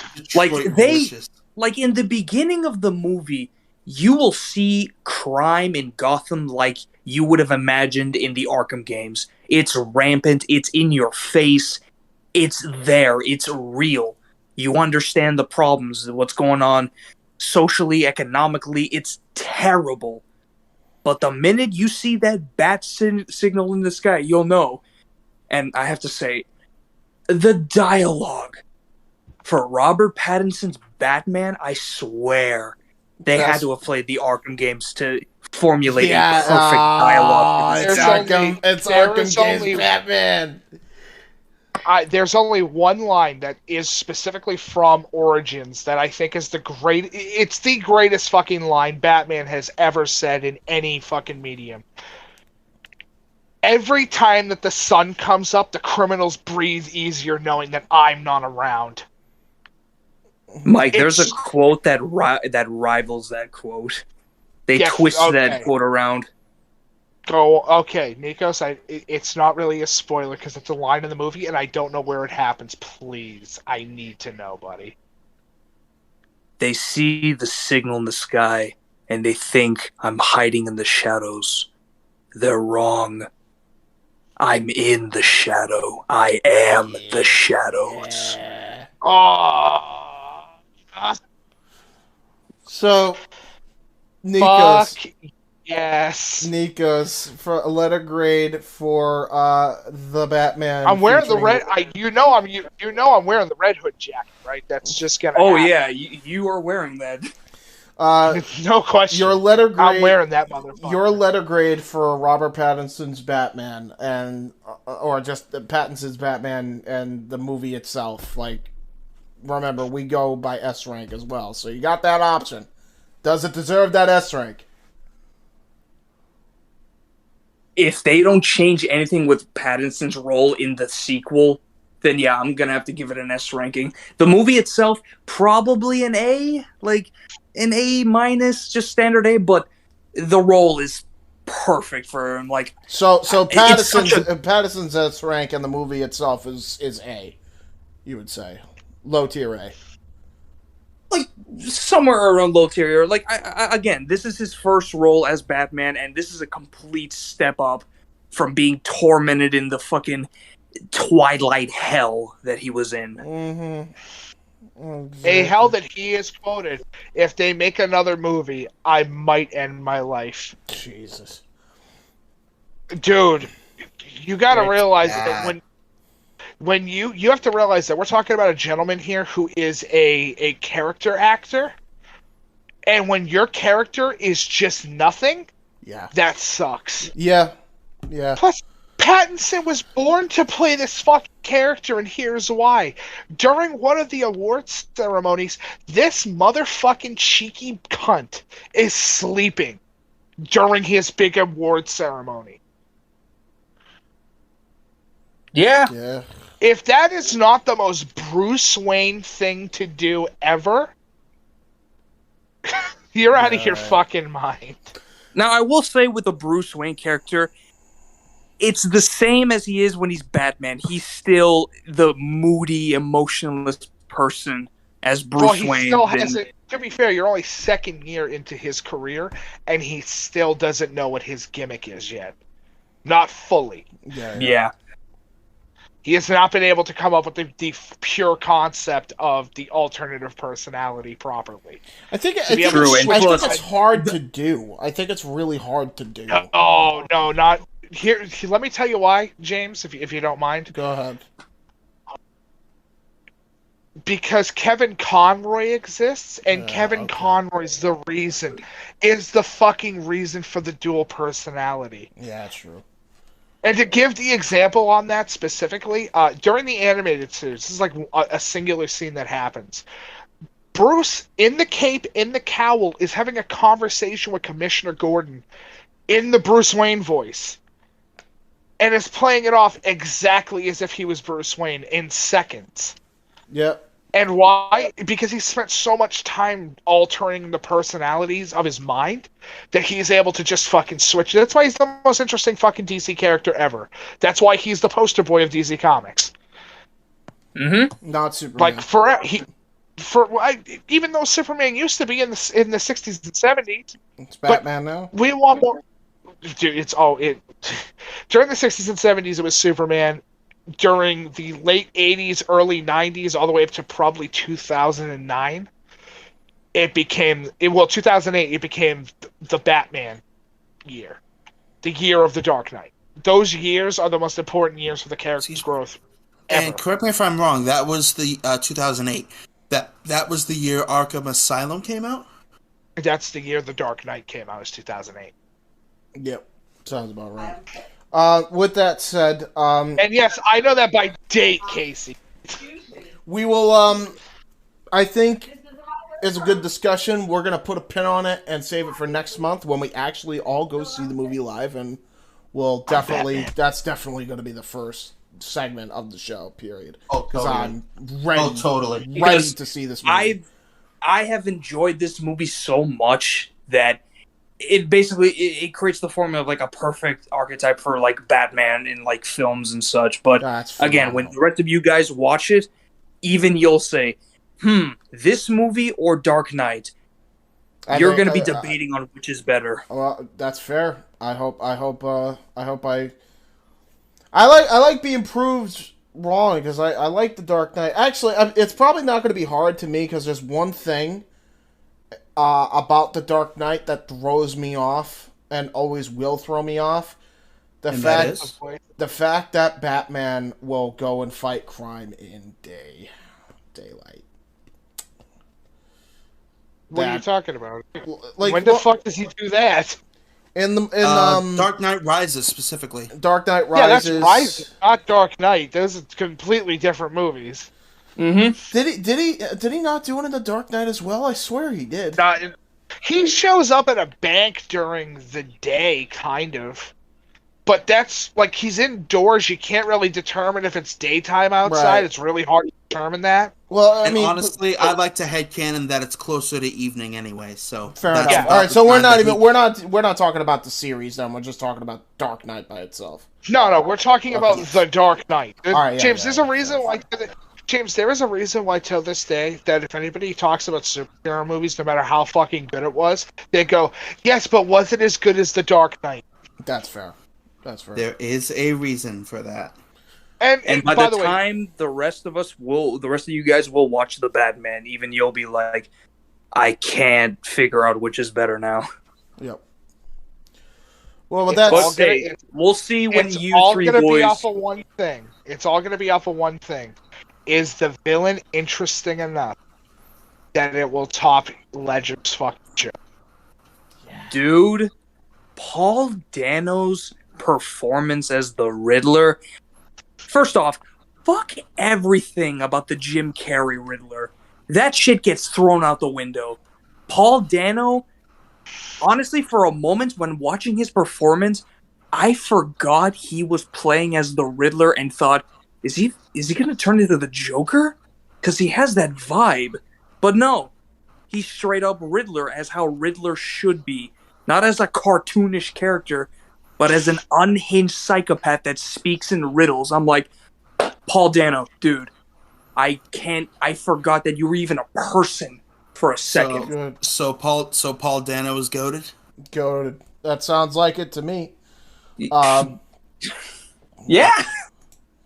Good. Like, honest to God, like, these characters, they work well together. They're brilliant. And the majority of the movie, you're going to be like, you're going to forget that the Riddler is the main villain of this whole movie. Yeah. Everyone's focused on, like, Batman's focused on the Maronis, the Falcone family. Meanwhile, Riddler is like...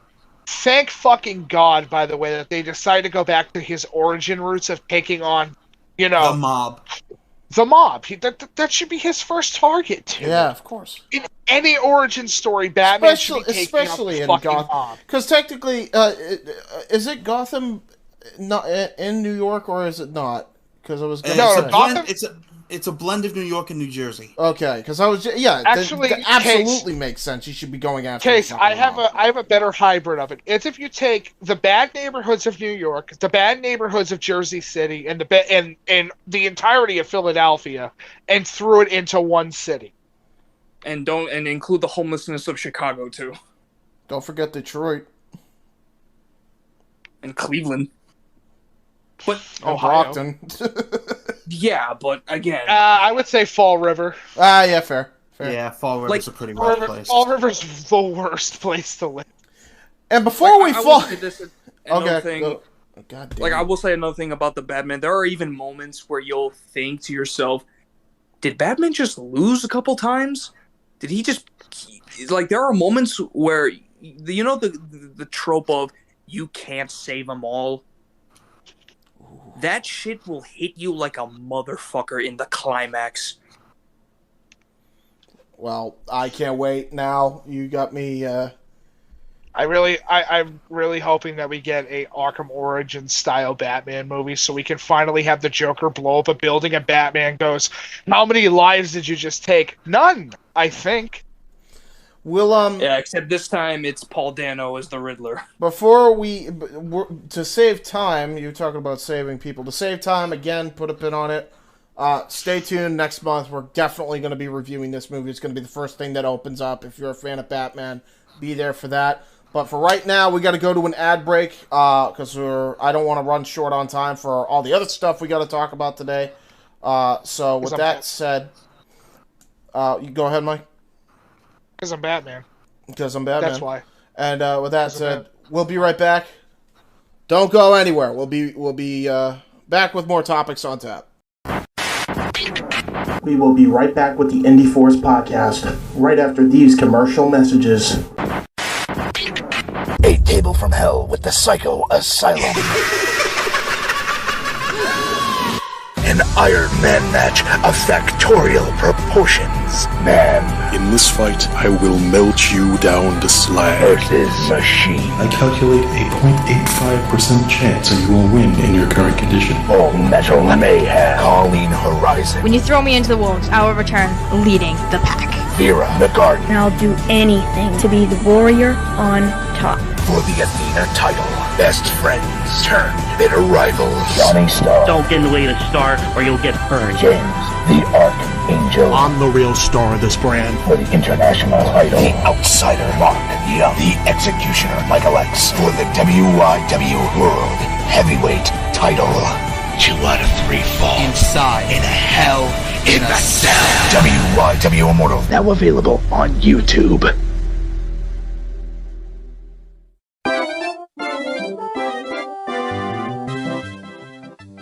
Hibiki TMD on YouTube, retro gaming, pro wrestling, podcast, Terry Bollea, Hibiki Honors, Hibiki Quickie, everything in between. Hit that subscribe. Follow me on Twitter at the Hibiki TMD. And hey! Watch out for pedestrians, pal! You on the bike! Slow down! Hit that subscribe down below. Check us out at the Hibiki TMD on Twitter, Hibiki TMD on YouTube. Oh, the goddamn goodness.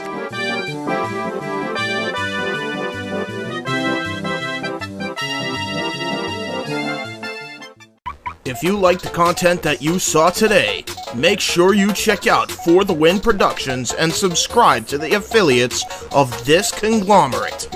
A Simple Man Studios, Insanity Works Studios, Genelee's Beauty Slam, J. Hebert Studios, Wrestling Fortune 44 Incorporated, Owen the Talkinator Studios, and of course, Weymouth Youth Wrestling. All in the J. Hebert Side 95 modules. Subscribe today.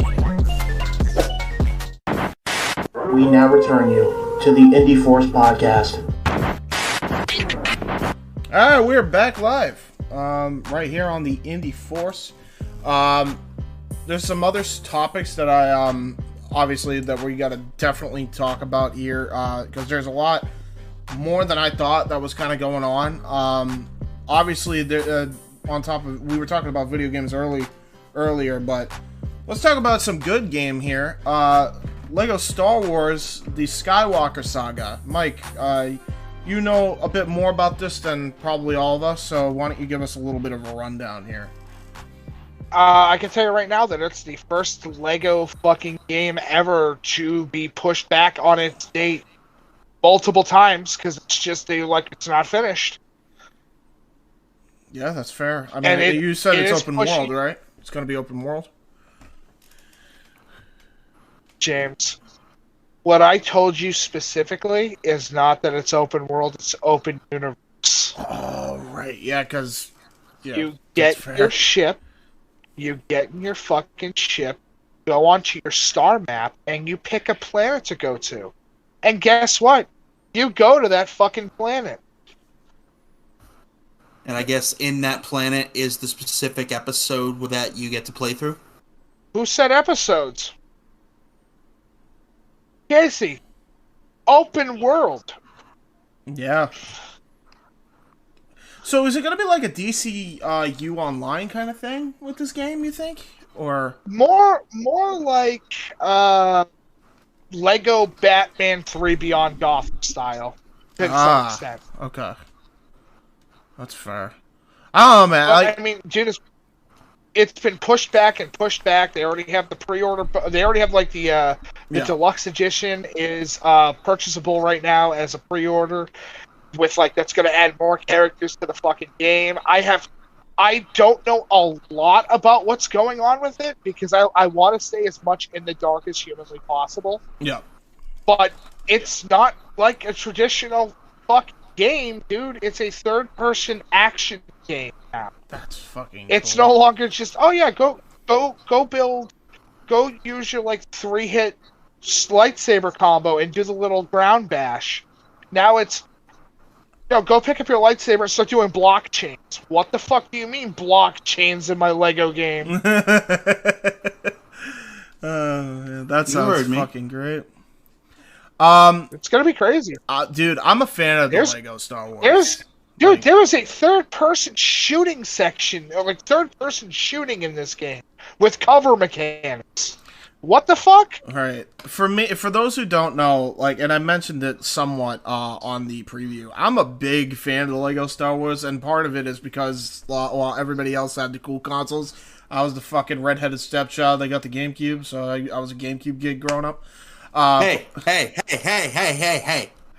We put some respect on that GameCube. I agree. I think people underrate it. I'm with you, bro. But yeah, no.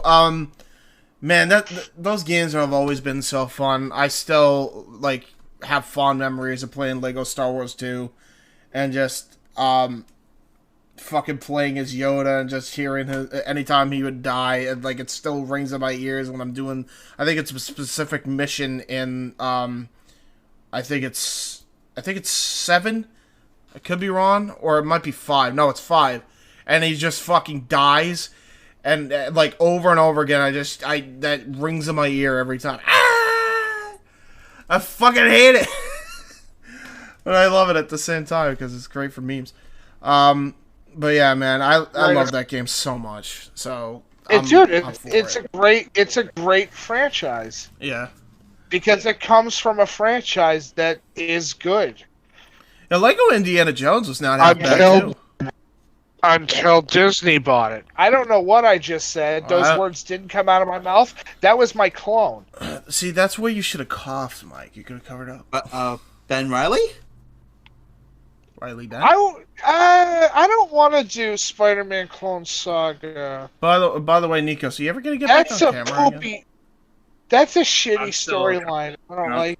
Wait, what are you doing? Unfortunately, it's the only clone reference I can make that isn't Star Wars. So. Wait, what were you saying? Just one second. Oh, okay. He's back. Okay.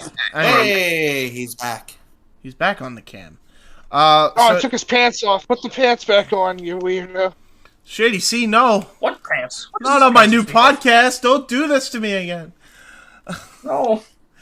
But no, yeah, I don't know. I'm looking forward to it because I really enjoy just playing Lego Star Wars 2. I remember playing Lego Indiana Jones. That was fun. I hope this is good. I hope we don't get I hope we're not overhyping it and this becomes like a Cyberpunk 2077 deal. You know? No, it's just here's the thing. It's really hard to fuck up a Lego game with The Hobbit. Well, I'm saying you say that, but they did it with The Hobbit. You'll have no argument for me on that front. I agree. But but even then, it's like the game isn't bad. It's just the game what it's based on isn't great. Yeah. Yeah. The best thing to come out of The Hobbit was Misty Mountain as a song. Yeah. True. That's it. But I don't know. I mean, I'm excited about it. I'm also excited about Disney's new fucking thing that they're building for Star Wars right now. Which is the Galactic Star Cruise. Oh, we said we were going to talk about this when we did it again. Yeah. Now, here's what I'll say. The first time I heard it, I went, I don't want to go on a fucking boat. Because that's what your brain goes to as soon as you hear the word cruise, right? Or cruiser, in this case. Yes. But the minute I see the footage that has been made public, I'm like, oh, fuck me. They found a way for me to spend my money. Yeah. It is a full-on hotel experience for 2 days. That is, I believe, for 4/5 people. That would be 6 to 7 grand, I think. We'll say 5 to 7, just a nice round number, just in case, because kids and shit like that would be. Everybody's different. You know what I mean? Yeah. But it's a 2-day experience, and from what I've read, it's it's really worth it. You get to live or sleep inside of a Star Wars themed hotel room. The doors open as you would open up a Star Wars door. You don't have to deal with key cards, which I was ecstatic about because I'm like, I fucking hate key cards. Right. Key cards fucking suck. That they do. And the other cool thing is, it's literally structured so that you can have your own Star Wars experience with the people that are there. That's fucking great. Yeah, I love it. It's money I have no problem spending because I know that if I went by myself, I'd be like, nah, not worth it. But if I have people around me that can experience this stupid shit, like Casey say the three of us. Yeah, I'm coming. Yeah, or me and Casey sitting there in the dining hall playing fucking Pazak while we're constantly being told, please stop playing that game that doesn't exist, and I'm gonna go fuck yourself. This is Pazak. Awesome. Suck my dick. I'm playing Pazak. Get to 20, bitch. Get to 20, bitch. Sorry, what's wrong? You can't get to 20, bitch? You should get to 20, you stupid bitch. Get to 20. Can't do it? Fuck you. Fill the board then. Such a bitch, you can't even fill the board. Oh damn! Wow. No, having a tough time there, not filling the board, man. You must suck at this game. Suck a game, you must. Suck a game, you must. No, but I mean, it's an interesting concept. I like that they're finally doing something interesting instead of go live inside Cinderella's ballroom. Go spend the night in the Beauty and the Beast castle. Did they do anything with Marvel similar to what they did with Star Wars for this hotel, or no? No, not that I'm aware of. That's nice. I don't think they really could besides Welcome to Avengers Tower or Welcome to the Helicarrier. Hey, I ain't gonna lie though. If they made Avengers Tower, I'd want to check that out. I ain't gonna lie. Great, so I get to deal with a drunk Tony Stark all day. No thanks. Oh my god. I'm gonna deal with a drunk Nikos every day, okay? Dude, can you imagine a drunk Nikos and a drunk Stark in the same room together? Oh god, the snobbiness would be off the charts. Oh yeah, we'd be snobby as fuck. We'd be doing karaoke. It would be a great time, awesome time. Hey, Tony. Move over, bitches. Hey, Tony. I know that my parents are immigrants, but you know what I have that you don't? Parents. Whoa.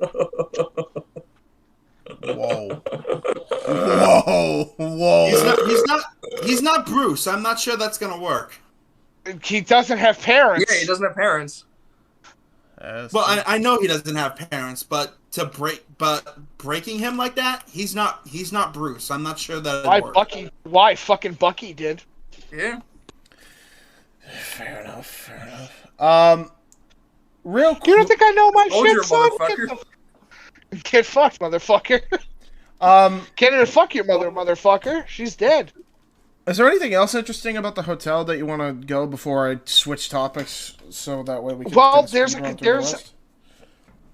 couple things. There is a full-on gambling den, so you can spend your fake money, obviously, because I'm not going to make you spend real fucking money.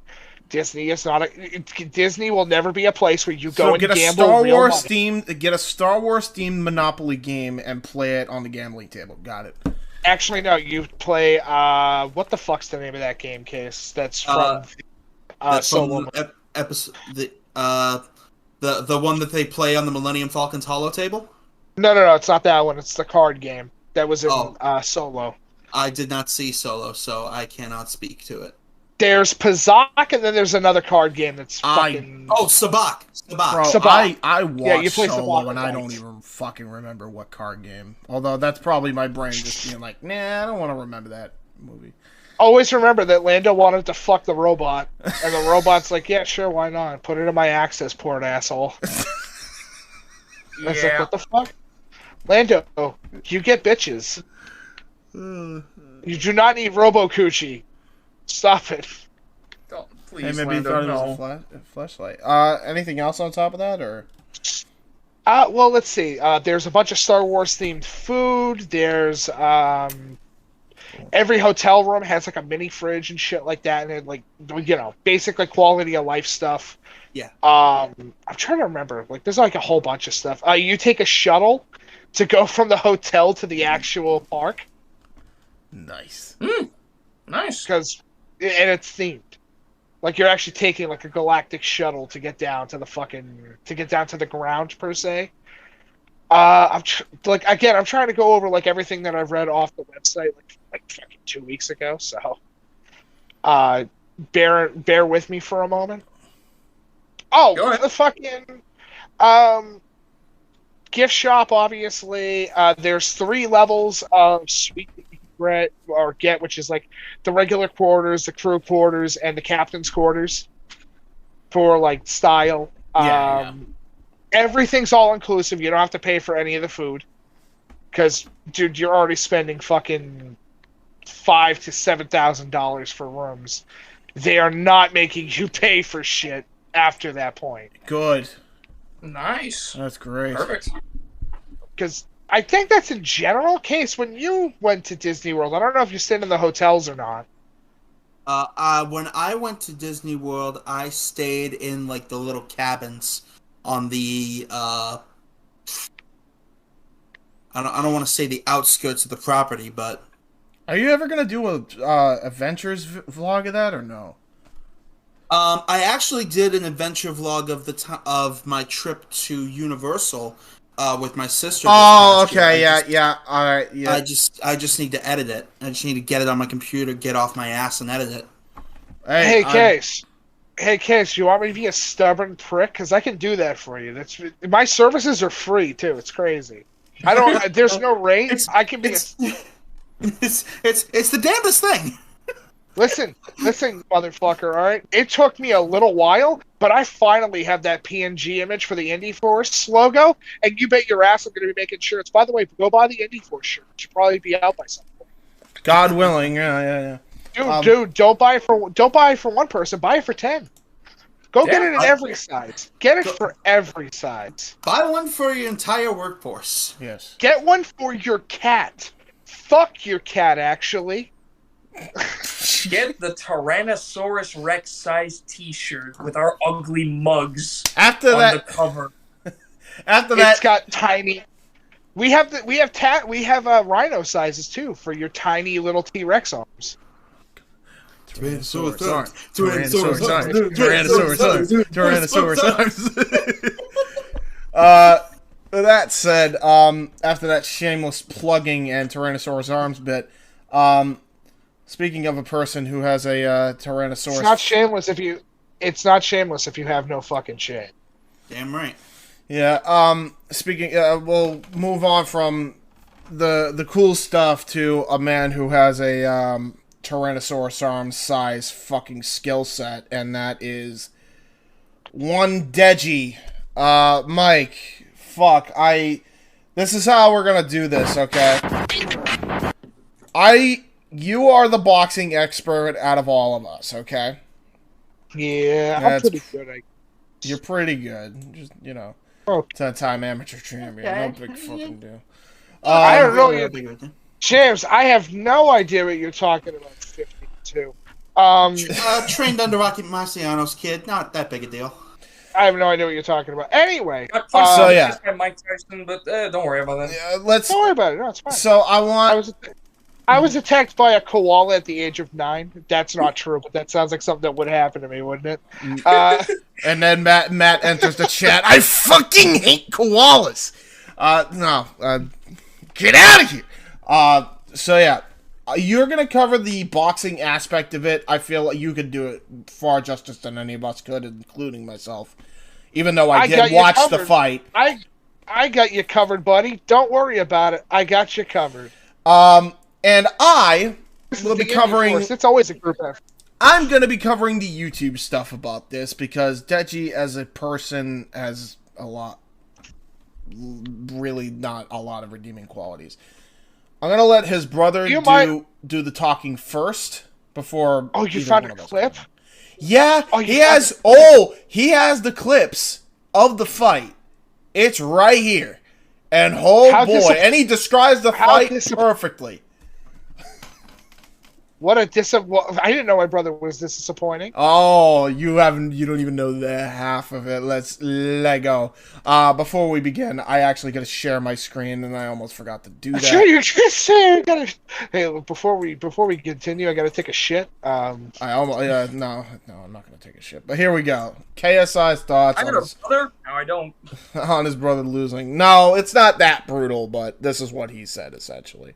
Let me talk about the Deji fight. Yes, the Deji fight. Alright, Deji, I'm disappointed. That's honestly how I feel, man. I'm sorry if that's not what you want to hear, but it's the truth. I'm not gonna lie to you. I expected more from you. First of all, tactic-wise, how did you think you were ever going to win this fight? Like, what was the game plan? You're the shorter fighter. You've got a smaller reach. So then tell me, why were you slipping backwards? Why were you constantly slipping out of range? Like, this is how I know you don't even watch boxing in general. Like, I was just watching you fight, and I just saw you weren't using your brain at all. Like, how are you going to win a fight against a taller fighter on the outside? You just stayed on the outside range. You rarely went in, and then whenever you did go in, you would just ruin all your hard work by holding it. This is truth. Everything he's saying so far is 100% accurate. I have watched this fight. I have watched it. It's exactly how JJ's describing it. By clinching. You just ruined everything. And then he was out-hustling you in the clinch. Like, when it comes to fighting a taller fighter, you have to take one punch to give two. That's just it. That's just what you have to deal with. You have to slip inside to get in range. You have to outwork him. Where was the overhands? Where was the body work? Where were the hooks? You literally did nothing but avoid punches. Like, did you actually think you would win by just doing that? I'm sorry, but your whole game plan was wrong. If your game plan was... Well, I got a response. Send hook. Ah! Puns! James, I'm gonna say it, and I know I probably really shouldn't, but I'm gonna say it. And Mike, Nikos, I hope you guys can hear it as well. James, he sounds like you. Does he? Clarify, JJ? please. Does he really? Yeah. He sounds like you. Does he really sound like me? Well, Casey, I don't want to burst your bubble here, but I'm a fan James of is him. not James is black. not British. Yeah, And also, Not James British. is not James black. is not British. James is not British or black. No, but they talk almost the same in the same sort of vocal pattern. It's really freaking weird. I mean, Are you saying that James and wait, are you saying I'm slow as KSI? fuck, boy? Are you saying, Case, that KSI and James share the same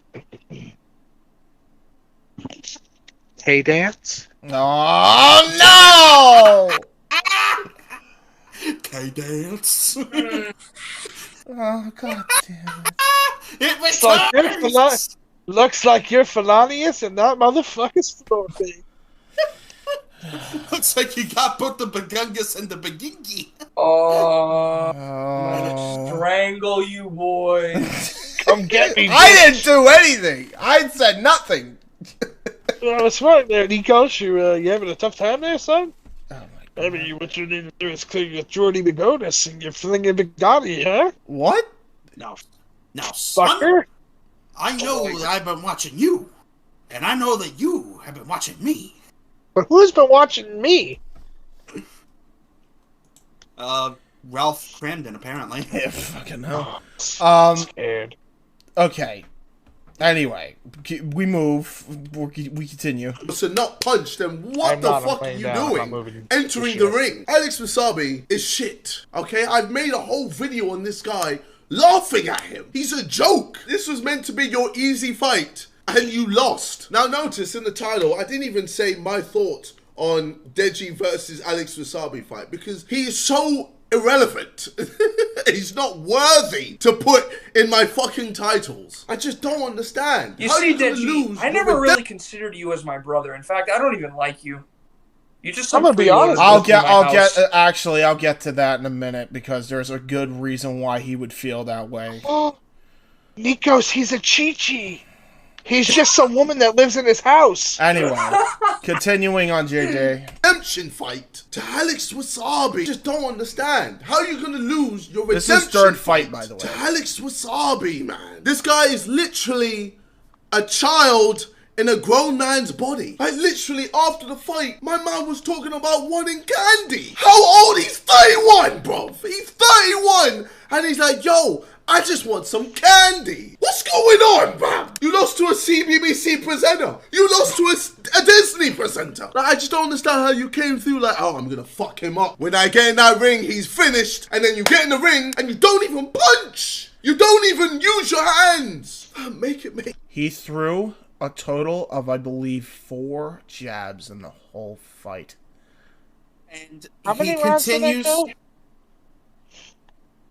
James, is it cool if I try to get my cousin to get into YouTube boxing and you can talk to fucking JJ and hopefully get Deji to fight my cousin? Maybe. Why do you want... What's your cousin's background that you want your cousin to fight him? He's a boxer. Or training, maybe. Yeah, I bet you he is, and I bet you he'd fuck Deji up because Deji ain't a boxer. I'll explain why. Makes sense. Deji, where Gotta work on your where jab was the game, belief? son. You actually made Alex Wasabi look good. You made this man look good. This man look good. This man. Deji, tell me, how are you going to lose weight, get fitter, and still throw less punches than you did when you were fat. You threw less punches at 77 kg than when you were 93 kg. And the thing is, I don't understand how you've somehow got people telling you that you performed better. Yes, slipped better. Yes, the slipping, phenomenal. But that was it, Nidge. That was it. You didn't really show fitness because you didn't punch. So we didn't get to see how fit you were. Like, to me, you did worse because you just threw less punches than against Vinny. You can fool your audience, Deji, but you can't fool me, man. You simply just didn't do because he gets fitness all the time. Fitness dick in his mouth. No, running. No, he's got a good. No, he's pretty good at track and field. He's good at running behind his brother's coattails. Hey, truth. Hey, truth. Nice one. You did worse because you should definitely send him that clip. By the way, he'll be like, "That's fucking brutal. Don't talk about my brother like that." No, he already did it for us. Trust me. And James. JJ here continues to prove my case. We've been spending the past 5 minutes listening to him talk, okay? Yeah. Now, keep his speech pattern in your mind. All right. And think back to literally every rant you've ever done. Well, I mean, there's a lot of... people say I sound like him. They say I sound like JD. They say I sound like a lot of people, so... You didn't really show fitness because you didn't punch. So we didn't get to see how fit you were. Like, to me, you did worse because you just threw less punches than against Vinny Hacker. You can fool your audience, Deji, but you can't fool me, man. You simply just didn't do enough. So, Deji, let's just stop with this whole narrative that you did better in this fight than you did in the last fight. Because, first of all, like, any whole narrative... You done? You good? Maybe. He will never be done. You can't fool me. Also, quick question. Yep. Is that his do-rag, or did he super glue his hair to his No, that's his do-rag. It's so that way he can hide. He is well aware he has a massive forehead. He hates it, and so he just like, fuck it, I'll wear a do-rag or bandana. Because I actually thought he gorilla glued his hair to his fucking scalp. No. We already had that happen once. We wish he was that stupid. I might hilarious. They just didn't do enough. So Deji, let's just stop with this whole narrative that you did better in this fight than you did in the last fight. Because first of all, like, anything would have been better than your last fight. Bro, you gave up. After taking a 1 minute break, you went on your knees and needed more break. And secondly, you still lost. You're 0-3, Deji. You've lost 3 times. You know, the first time that I was properly proud of you, because I could see that you put your all into it. You put 110%. Yes, you lost, but it was close and you tried. Second fight, bro, dismiss that. That don't count. Like, that's atrocious. Third fight, cool. You did a little bit better slipping. You threw less and you lost still. Against Alex Wasabi, man. Let's not forget. It's this guy, bruv. And you know what really pissed me off as well? Your video, fam. Your video just pissed me off, man. Cool, you're not a quitter. That's good, alright? Happy days. But at least be humble in defeat, fam. I hated that. At the end of the video, you were like, oh, congrats, you know, my guy. You hit me like 8 times, though, but good. Well played. Bro, you lost. What are you doing? What are you doing? Nigga, at least he hit you. At least he hit you. Did you hit him? Did you even throw to hit him? Like, what one? Cool, you evaded his shots. Then what? What did you do then? You just looked at him. You just stared at him, fam. You didn't do the most basic thing in boxing. Punching. He fully just outworked you. So at least be humble in defeat, man. You literally have no legs to stand on. You have no legs to stand on now, bro. First fight, cool. Second fight, okay. Third fight, am I a dickhead? Am I a dickhead? And the thing is, you still have people in your audience being like, you know what? Next time, bro. Fam, how many times until you're gonna get serious? Now, Deji, I want you to listen to this, okay? The reason why I am where I am today is because most of the time, I do everything that I do for me. When it came to the music, I did it for me. If I did it for people, fam, I would never be doing music. Do you know how many people were hating on me? Saying, oh, you can't do music, you're shit, stop trying. If I listened to all those people back then, I wouldn't be getting a #1 album. I wouldn't be getting top 5s, top 10s. I wouldn't be selling out Wembley Arena. Same with YouTube. I did that shit for me. Same with boxing. James, pause real I did quick. that shit for me.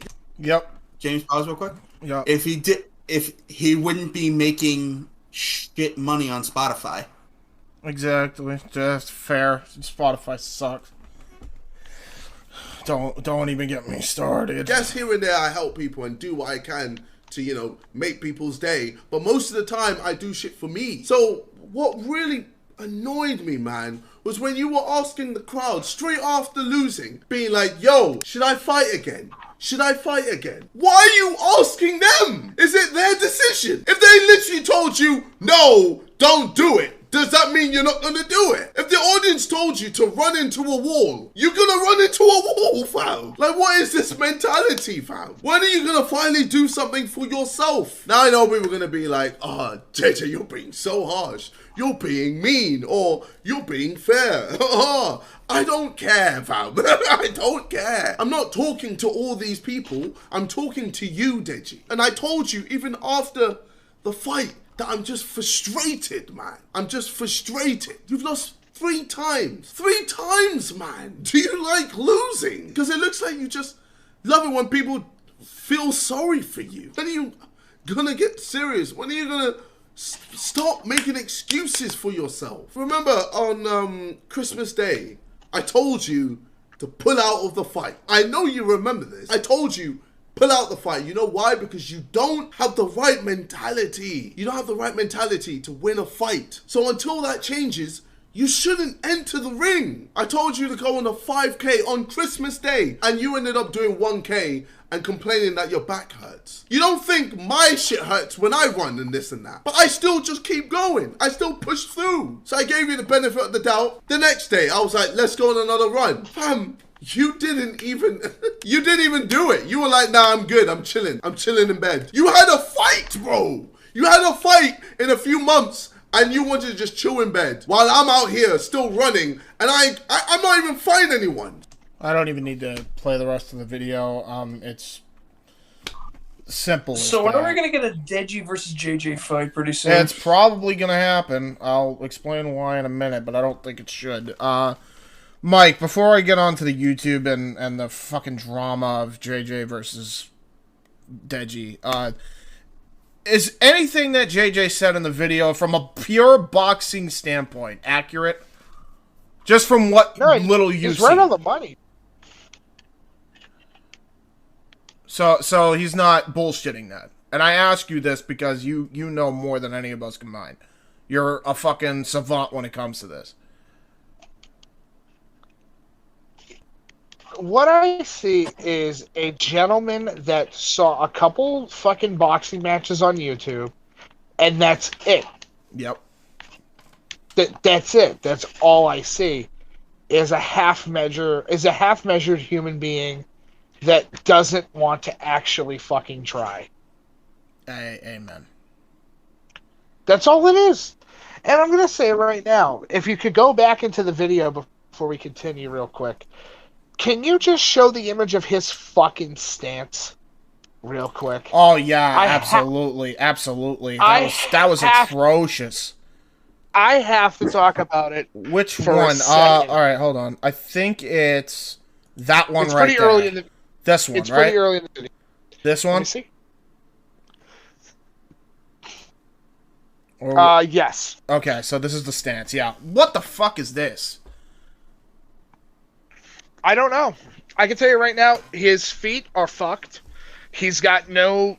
There's a reason why boxers have a very specific stance of what their leading foot is and where their back foot is located. And some boxers don't really give a fuck and can switch their stance on a fly. Exactly, Which is hard to do, by the way, because you have to try to reconvert your mind into putting power in certain locations and places and making sure that you have stability. However, whatever the fuck that is, isn't close. He doesn't even have evidence. Yeah, look at this. Not by a long shot. And I don't know as much, but I can tell you this isn't the fucking stance. It looks like he's about to trip over his own 2 feet and knock himself out in the fucking canvas.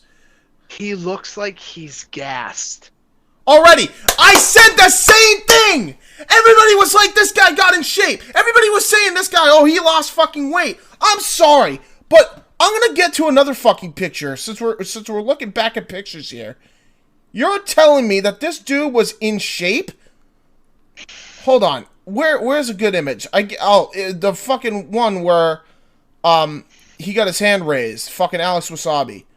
And Deji was looking like a dumbass. I don't even know where that is.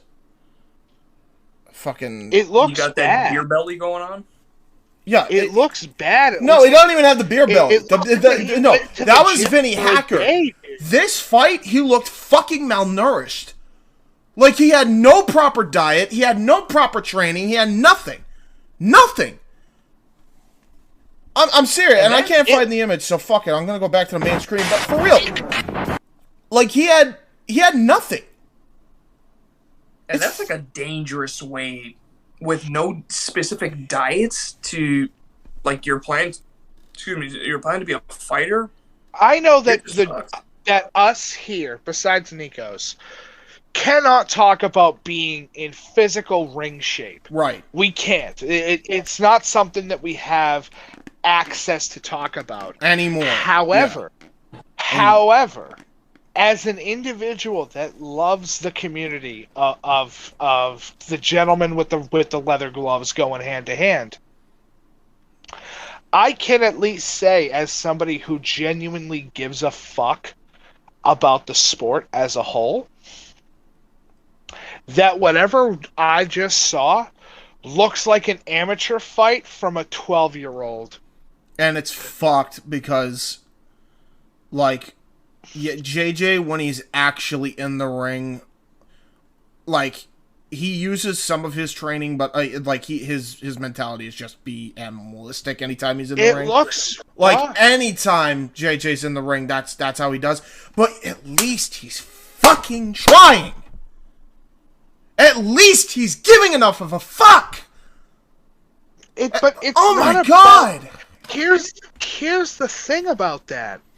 It's not about giving a fuck. It's about caring. Right. That's it. It's about giving, it's about giving a fuck, I guess. But it's about caring that you're there and then caring about the people that you're trying to show off who you are. That's not showing off shit. That's just showing that you have nothing. You have fucking no base. Yep. If you build a house, right, and you have no structure, then that whole fucking thing is coming down around your head. And in a boxing match, that's really fucking important, is to have your structure built. I have never seen, and to add to that point, just to add to the mentality set. Fighters are not built from hands down. They're built from feet up. And your footwork is the most important thing, yes. To the fight. There's a reason it's called the sweet science, people. Here's another part of the sweet science that I don't think people are fucking realizing, and this is just a normal thing with anything, not just with boxing, but your mentality needs to be in the right place. While you work from your feet up, you have to work from mind, body, and soul, right? In that regard. Deji did an interview before the fight with Alex Wasabi, and I swear, before JJ said a fucking word after the fight, and before anybody, any of these fucking YouTube drama fucks like Killer Cuck Star said a goddamn word about how Deji looked like he was a fucking liar, quote, fucking John Blood there, he said, I want my brother to be proud of me. And he looked so deadpan and so depressed when he said that. The minute he said that, I knew he was gonna lose! Why is that the fucking thing that's at the forefront of your head? Because you don't give a shit about the sport. You just want to be relevant. You want to be on that same spectacle as your brother. This motherfucker lost the first fucking fight. And now I'm gonna get to the fucking YouTube thing, because this fucking pisses me off, and the reason it pisses me off is because I can relate 100% to what JJ is going through with his brother, and if you know, you know. I'm not gonna expose it here, but here's the reason why it pisses me off so bad. The Sidemen, which is JJ's fucking group, they had a fucking mansion at the time. They were letting him fucking stay there, rent-free, mind you, rent-free. They were willing to fucking train him. Simon, KSI's best friend, not even KSI, used his own fucking money to buy a boxing ring for him to train in. You know what Deji was doing while he was at the fucking Sidemen house? Eating Kentucky Fried Chicken and playing fucking Fortnite all day. I'm not joking. On days where he was supposed to be training. To the point where JJ had to go on fucking stream and basically give him shit by punching him and giving him fucking noogies on stream, trying to get him to fucking go in that ring and train. Yeah. And meanwhile... responsible adults should too.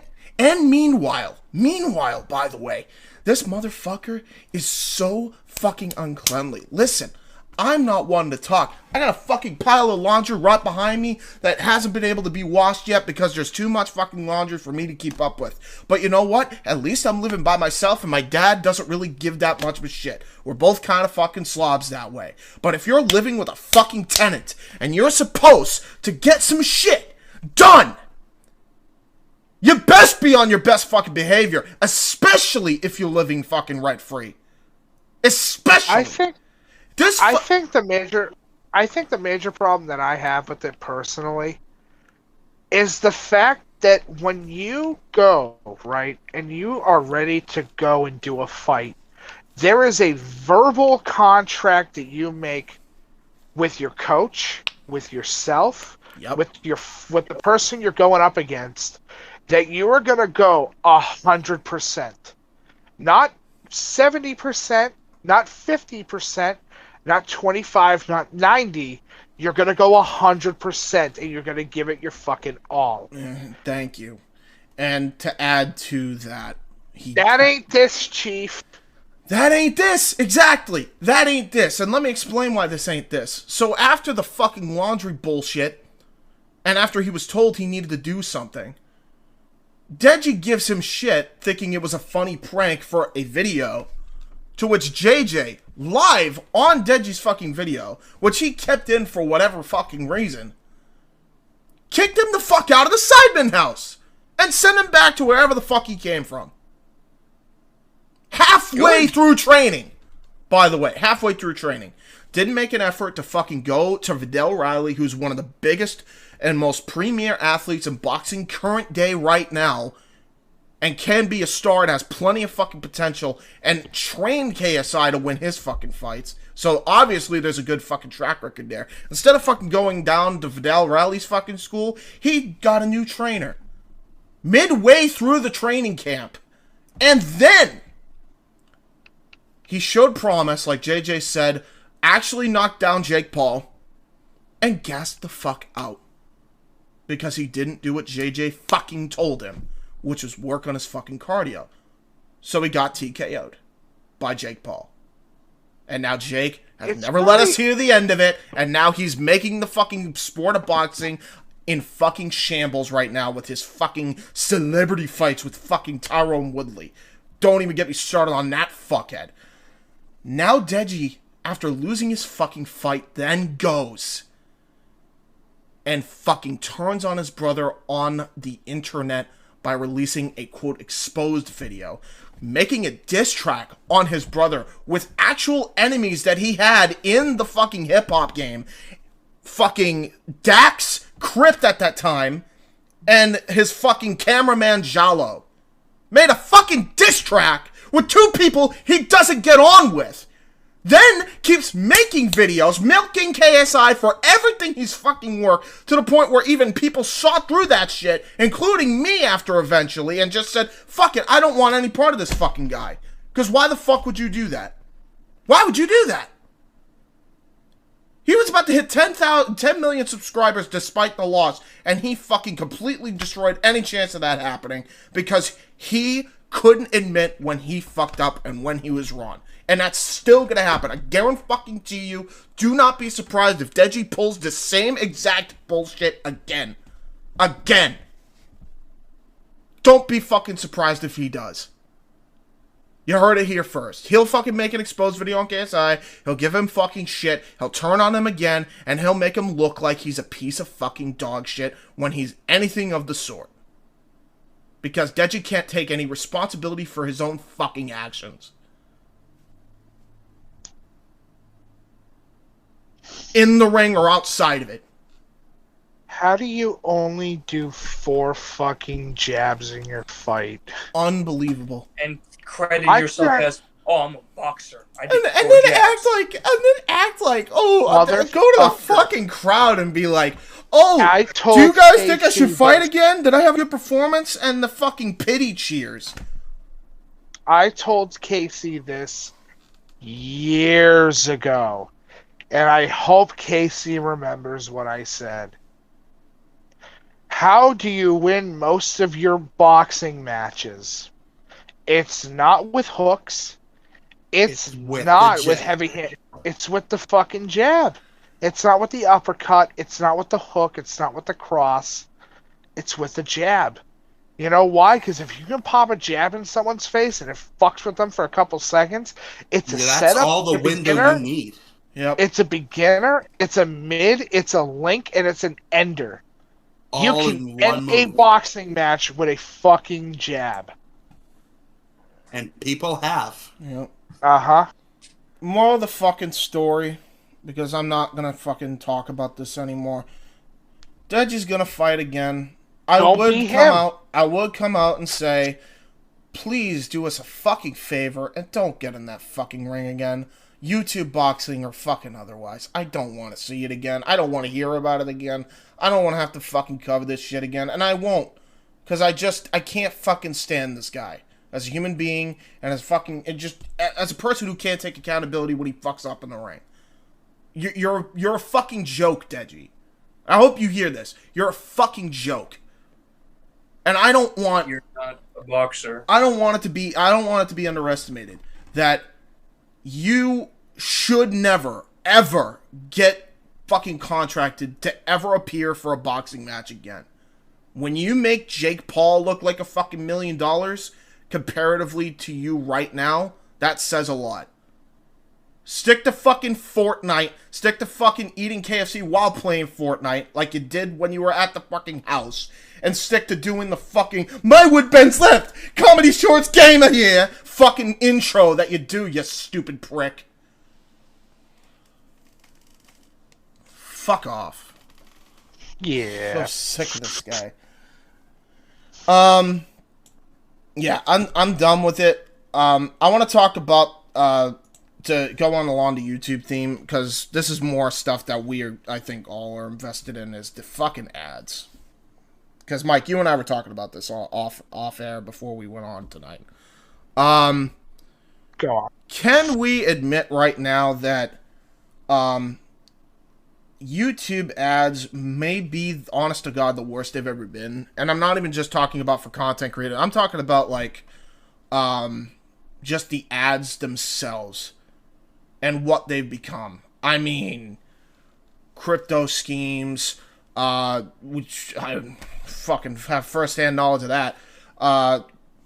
Any sort of Ponzi scheme, how to get girls schemes, fucking how to get rich quick schemes, like any kind of scheme you could possibly think of, there's an ad for it, and they just play it on people's fucking videos, and it makes it look so bad. Do you know what the attitude of the fucking of this shit reminds me of? At least when it comes to a video. Yeah. Have you ever seen the video of the dude with that fucking crazy jaw go, the reason why I get so much top tier pussy is because of how I set my life up? Right! Yeah, I've seen that. Which makes me, every time I watch it, go, and you in one sentence just made every woman become drier than the Sahara fucking desert. Bro, it is... Congratulations. It is so fucked. And, like... The reason why I... It's just... So... And that's the whole thing. I love YouTube ads. I hate YouTube ads. I love them at the same instance as much as I hate them. And here's why, and I think you boys will agree with me when I say this. It's not the amount of gotcha games that exist on here that fucking have stolen 3D models of actual characters or are trying to copy designs of popular character designs and play it off like how many Kratoses and Atreuses do I have to see? It's impressive. It really is. It's really impressive. Yeah, then turns out you download the game and the gameplay is shit. Yeah. It's not even. It's a game where you're gonna take out the gods. Here's another type of ad. I remember this specifically. I don't know if you guys remember the ad where there's a fucking basically this Pang girl, pretty much, right? And she's literally just zoomed in on her ass as she's firing a sniper, and when she fires a sniper, ass jiggle. That's one of my favorite ones of how stupid that is. YouTube can get rid of... I'm sorry for interrupting you, Mike, but YouTube can demonetize YouTubers that aren't even making not safe for work content, but will remove them anyway just because the thumbnail looks not safe. But yet you have crypto Ponzi schemes and yet shit. You have ads where you do close-up angle shots of video game women characters' ass cheeks and tits. Who the fuck is running YouTube at this moment that is allowing this shit? Here's the kicker. A really horny robot. I agree. Wait. What was the person? Who was the person in Solo that wanted to fuck the robot? Everybody's Lando Calrissian. Yeah. Every YouTube bot is that. Dude, the reason why I constantly put up such top tier pussy is how I set my stream up. Oh my god.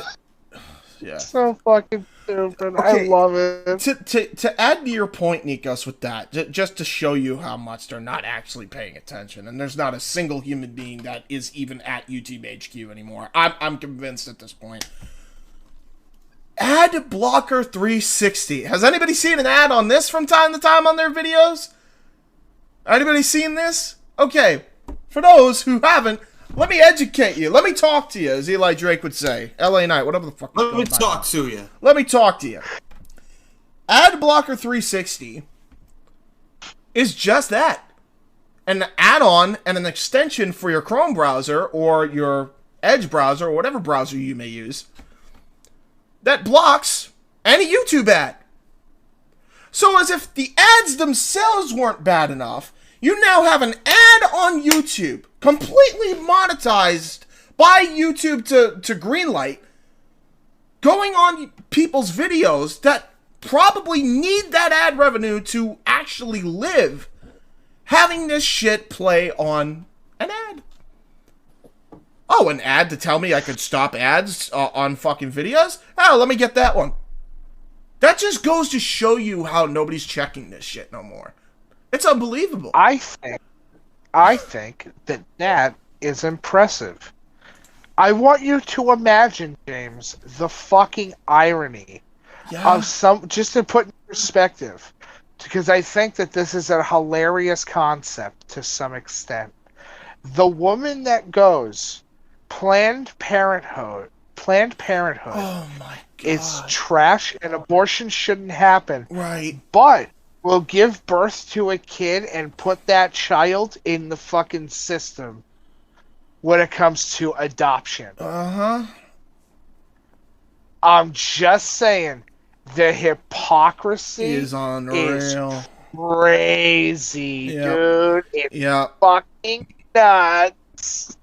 Yeah, it's that. It's exactly that. And what are the chances when we randomly go on YouTube and we'll see those same ads that we're talking about right now? 100%, 100%. There'll be an ad that plays on this video, I bet you. There's probably one right now. I can't wait. They're cutting us off the air. I can't wait for hashtag Raid Shadow Legends. See, okay, and here's the funny thing about Raid Shadow, like, at least with Raid, and at least with Nord, right? which are like two of the ads that YouTubers go off to and seek after. And there's other ads too that aren't as well known, like Manscaped and all that, and fucking even Audible's gotten into that game. Sorry, I'm sorry to cut you off. I saw one earlier today that made me laugh my ass off. Does anybody know about the black fucking TikToker who does skits with his kid? Yes. From time to time? Mm-hmm. He's got the dreads and the glasses and shit. Yes, I know what you're talking about. I'm looking on a thing, like I'm just scrolling through YouTube, and all of a sudden an ad pops up while I'm going into a couple videos, and it's him talking about the new Star Wars update for the fucking Galaxy of Heroes, and I laughed. I lost it. I laughed my ass off, because I'm like, what does this man have to do with this? He's a comedic skit fucking creator on TikTok. What does he have to do with any of this? I don't know. I guess he has a lot of money. Manscaped, though. Universal Bank of Money. So, yeah, well, it's... Go ahead, well, I Kid. mean, not all of them are horrible. I found Doc Squatch, the all-natural men's soap that I use. Shout out Dr. Squatch. Shout out Dr. Squatch. Those ads are... I literally watch every single ad that they show on YouTube. You love it. Fucks. I absolutely love it. Sponsor. Let us use your product. Listen. Please. I will take free Dr. Squatch for a year. Yes. Just so that way you guys can have us sponsor your shit every... Yeah, I will I'm make fine a with video it. every day. Mike, I didn't know you used Dr. Squatch. It's good shit. It's just good good shit. shit. I used it once. When I was sleeping over, and that's all they had, and it was great. I'll tell you this. I smelled like a rose, bro. It was great. I'm going to tell you right now that Dr. Squatch, when it comes to being a soap, lasts longer on your body, longer than a Russian invasion of Ukraine. God damn. Every podcast now! It's every time! Every time! And I'm gonna keep doing it. We get it! Russia sucks! We get it. Russia funny. sucks and they're losing. We know. They are losing. Because it's funny that a fucking world-class superpower with an army to take over a country can't do that thing that it's supposed to be able to do. You ain't wrong. But it's funny. It's irony at its finest. Real quick, because I want to end off the topic with the ad thing. Because it's funny because we're gonna go from two different dictatorships of their own kind to another in a minute.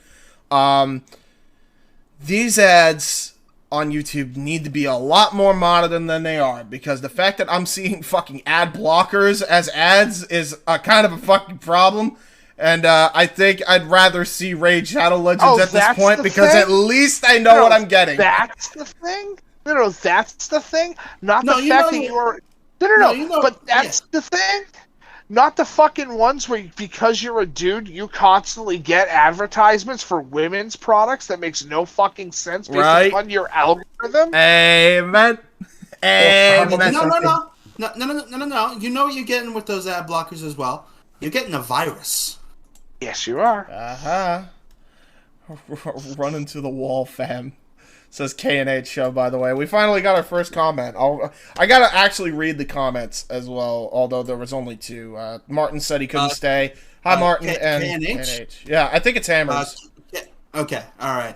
I was gonna say, which one? Kuzan or Hammers? Yeah, I don't know. I don't know! And your t-shirts are too tight too, Billy. But yeah, no. I'm gonna tell you right now, Chief, I really hope that our shirts aren't. Yeah, same, bro. Going from two different dictatorships to another, let's talk about this little piece, Mike. This little piece? There's the little piece? I like the big piece, though. I do. Actually, I like the medium piece, because then I don't... I like the big piece. I'm gonna eat this... That's fair. Okay. But yeah, here we go. The KFC black chicken. Okay, no. Ultimate. I need to give some. I need to talk about this real quick before we go into the thing. Okay, go ahead. So Casey, did you hear that they might bring back the Fat Chocobo fucking stuff again. The campaign for the Fat Chocobo again in FF14. Oh, Jeebus. So my buddy Corey sent me a bit, and I said, I haven't thought about this in 2 fucking years. And then he goes, dude, that right there, that's, I found that today. And I go, are they gonna do it again?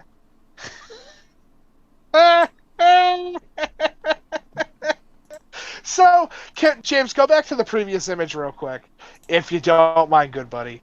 Okay, just give me a second. No, take a actually, time. yeah. No, we're good. We're good. I'm just making sure that's I just because all I'm dragging these from my PC to browser, so hopefully nobody tries to like hack. I don't think they will though, because it's like a bit small. Wait, nobody tries to hack? I don't know how to nobody tries to hack my system because I'm dragging it from the PC to the OneDrive. But anyway, I think we should be all right. Anyway, go ahead, Mike. So go back to the previous image. Casey, do you want to point out the funniest bit to this whole image besides Robot Colonel Sanders? The fact that it's in Chinese. No, it's in China. No, this whole event happened in China. Just to let you know, this is a big Chinese KFC thing for some fucking reason. Nikos, can you point it out, buddy? Yeah, so aside from the black chocobo, it looks like a black chicken. Nikos, I have a question for you. Chocobo come in infinite colors, correct? Mm-hmm. Why did you choose the black one with the watermelon over its fucking head as your thing? It's so fucked up. I really hope that I hope we really have one day that we add a little like Telltale style symbol, and it says the internet will remember this. Oh, absolutely, they'll remember this. Just as like a pop up. So right there, what you're seeing is a meal for 4. That is a meal for 4 fucking people. That's crazy. Yeah, James, that's not even the craziest bit yet. It isn't. James, could you please read off on the Reddit post what you are getting with this meal combination that is $13 US? Absolutely, I can. So, scroll down a little bit, buddy, because you don't need those. Those first bits are just little flavor bits. Where do we go? Right this is everything right here. Okay. Please highlight so that way the audience at home can read this in their own spare time. In fact, yeah, I'll even do this for them. Yeah, zoom in as well. Zoom in, bring down. So for $13.73 US, gives you 1 Black Fat Chocobo redeem code. Man, I didn't expect to say that today. Oh my god! Let's go over the meal. 1 double chicken burger. 1 vegan mushroom burger. 1 5-piece chicken nuggets. 2 original recipe chicken. 1 2-piece New Orleans chicken wings. 1 Old Beijing spice duck roll. 2 Pepsis. Spicy duck roll. 2 Pepsis. 2 peach oolong tea. That's for 1 person. And those drinks are large size. Yes, they are. Wait, hold. Wait, are you telling me that that's 1 person? That's 1 person, and there are 4 orders of these. James, go to the image of the table. Scroll down. You want to scroll down. Right there. That's what 4 orders look like in 1 table. Big Smoke is looking at this order, hyperventilating and salivating at this delight. I couldn't do this. James, for one person, that's a lot of food. For one person, that can kill somebody! But, Mike, I remember when you and me were talking about this on the night of Revolution, where I told you our store is updating our menu for the pizza place, and you said, don't do something as ridiculous as this shit. And then you sent me this, and this image in particular, and I said, I feel sick now, and I didn't even eat anything today. Yeah. Ain't no kidding. By the way, I'm still showing the image. I am showing the image. Here's the fucking kicker, alright? Here's the... If you, good sir. So, James, let's say you're getting pretty full, right? You've gone through a Pepsi and oolong, probably 2 of the burgers. You probably have all the nuggets finished, but you still have the rest of the meal that you have to get through, right? Yes. So you go up and you have to relieve yourself, because let's be honest, everybody does at a certain point, correct? No shit. I mean, they gave him 4 beverages. So guess if you get up, you lose the chocobo.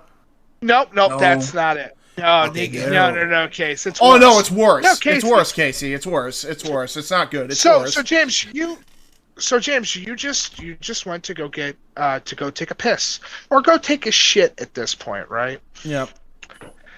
So here's what happens: you come back, and you look, and your table that you originally had is empty.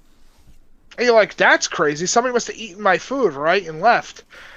And then the people behind the counter start walking towards you with the meal that you just finished somehow regenerating right before your fucking eyes. And then they put it on the table, and then they walk back behind the fucking counter. Oh, yeah. You have to restart this challenge all over again if you want that redeem code. Which means, by the way, if you go piss, because it's a normal bodily function, those people in the restaurant see you as weak, and thus you have to start all over again from scratch. In order to get the black chocobo redeem. Fuck because all of that sideways. I'm good. I'll stick to my natural hot. Of course. Which, by the way, of course the chocobo had to be black, right? That couldn't have been that could have been any color. Fucking right. That could have been any color. That could have been yellow. That could have been pink. That could have been red. That could have been any color of the rainbow. And these fucking assholes said, choose black. But what if we make it? But what if we make it black, though? And the picture for the promotion is it's balancing a ball in the resemblance of fucking it's watermelon. not bouncing. It's not bouncing, Nikos. Look at that image again. It's not bouncing. Why does it look like a watermelon? Why does it look like a watermelon? Because it is a watermelon, James, and if you pay attention real quick, that is a little girl riding on its back with a fishing line. Literally, that is how it gets guided around. Oh, this is so racist. China's racist. Oh, we're talking about the most xenophobic country of them all. Bullshit. They're not America. Hey, Case, in all seriousness, how many fucking interracial couples have you seen in your life in America? I can tell you a lot from my perspective. Do you know how many I've seen in China? 0. None, because it's against the law. And I was about to say, to add to that, incorrect, Mike, North Korea would like to speak to you. North Korea doesn't have black people. North Korea doesn't have any people. Right. North Korea has military. North Korea has 15-year-olds that are joining the military in order to fucking survive. Just saying, that's not a country. That's a prison. Yeah. So yeah, there's that. But there's your it's KFC black. meal to get that Remember, black chocobo. Gotta get that black chocobo. Hey, by the way, it's black, you say, right? What a fucking, like, I know that somebody's gonna sit there and say, that's not how it was intended. Dude, it absolutely is how it was intended. No, hear me out. I don't care how it was intended. How it looks is really fucking bad. Especially with chromed out Colonel Sanders looking at this going, yes, it's black. It's a finger licking good. It's bad. It's fucking bad, dude. I know somebody's going to take this podcast and go, they're a bunch of racists. No, we're I'm not. not the one that came up with this fucking thing. We didn't make that. We didn't make a fucking black chicken-like character go after a fucking watermelon. With a little cute anime girl on his back, using a fishing pole and string. Yeah, that doesn't look bad at all. Fuck. It really does, especially since she's in all white from head to toe. Yeah, that's pretty shit. Buddy. Before we wrap up everything today, because I think we covered everything that we said we were going to cover on the thumbnail and in the hashtags, although I'll double check that real quick so I'm not talking out of my fucking ass. Casey and Nikos, is there anything else you two wanted to cover? Because I did ask you, but I don't think you actually gave me an answer in the chat.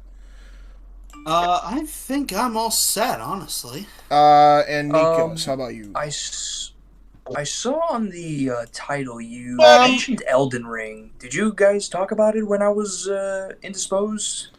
Oh, we have not. That's the one thing we actually haven't talked about, I don't think. And we saved it for last. Fuck it, let's go. That's about the last thing. That will end the podcast. First things first. Somebody asked where the game is supposed to take place. It takes place in fucking Ohio. Where what takes place? The world of Elden Ring.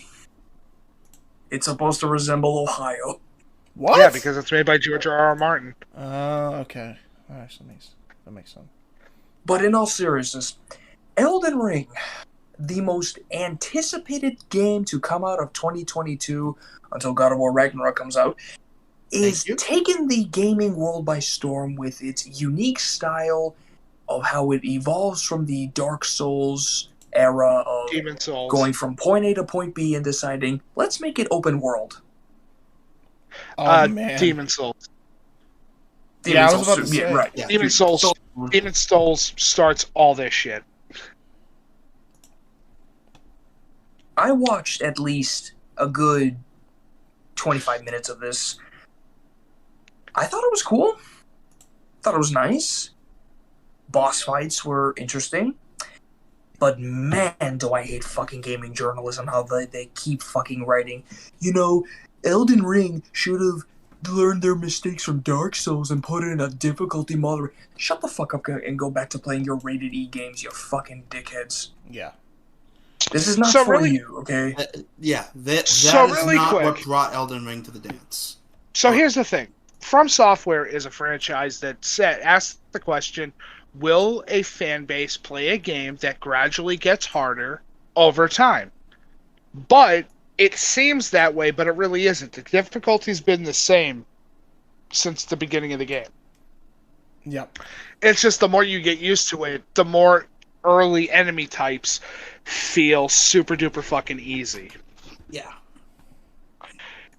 From Software as a company made a franchise of the hardest fucking games to ever exist.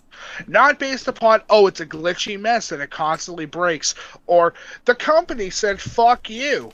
It's more of, these games are hard because that is what they're supposed to be.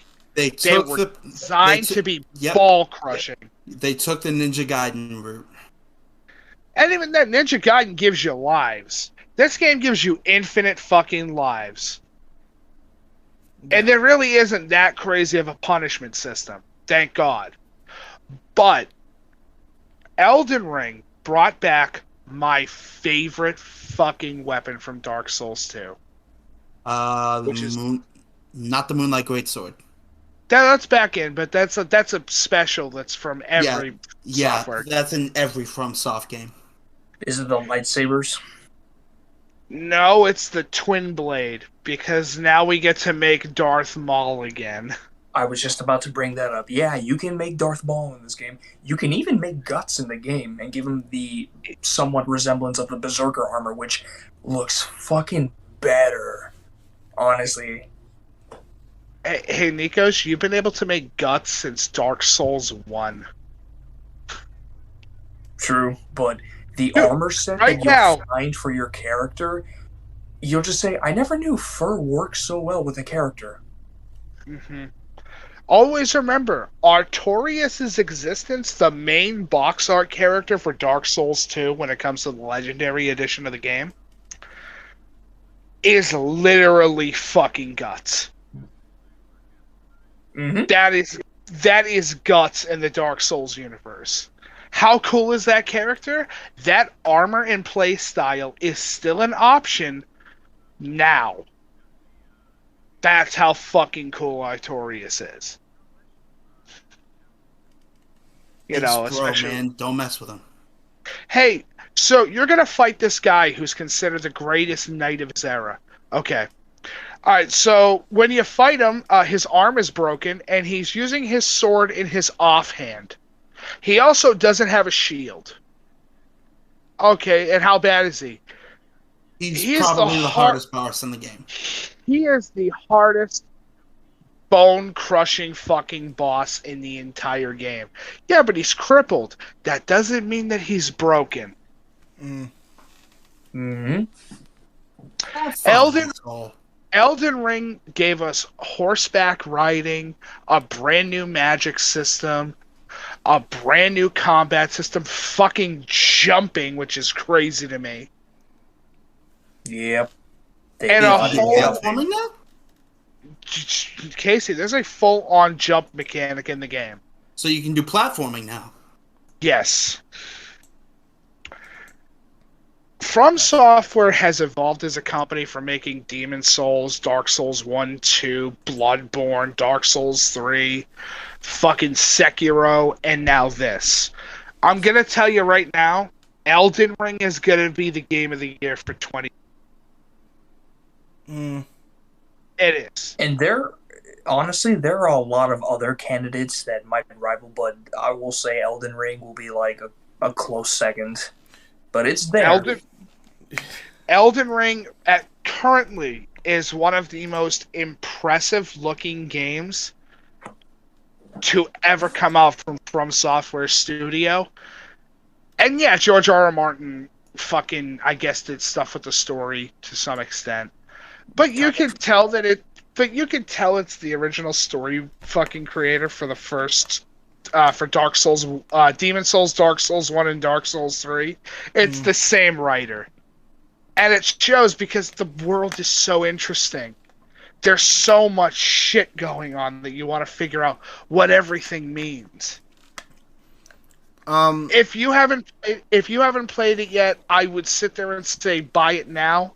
However, I am the type of person to wait for the price drop to happen because I'm an economic gamer. I am not Mr. fucking up with the times guy. Yeah. I wait till shit drops in price eventually. Amen to that. Yeah. Especially when you're trying to figure out if the game is actually any good.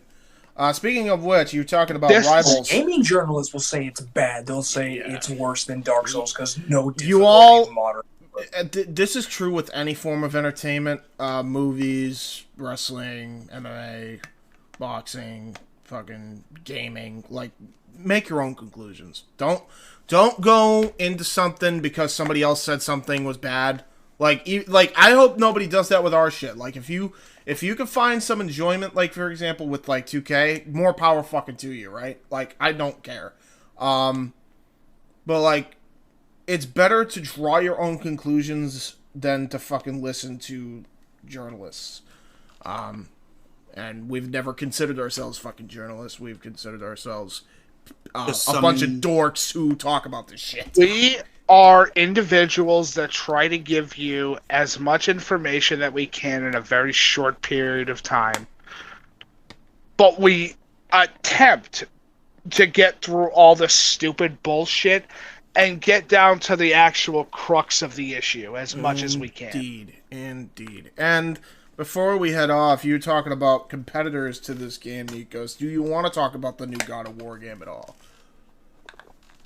I mean, all we have for it now is the trailer that came out last year, but the continuation from what happens in the events of 2018 God of War going into Ragnarok, where it's basically follows in the title, where Ragnarok's going to happen. The only thing that's going to be new is, well, the bosses in the game is going to be more interesting. Like, you get to fight centaurs, fucking lizard people. You have more updated moveset with the blades, with the axe. Runic attacks can deal more damage, and Atreus adds more damage. Like, he can ride the runes that he summons. Thor is going to be in the game. He's fat Thor. Fat I'll Thor. make him bleed. Chunky Thor. Chunky Thor. And Chunky Thor's best Thor.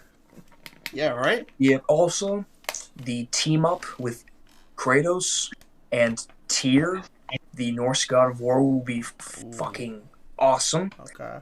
And one thing's for certain. Has he been confirmed yet? Yeah, he was in the trailer.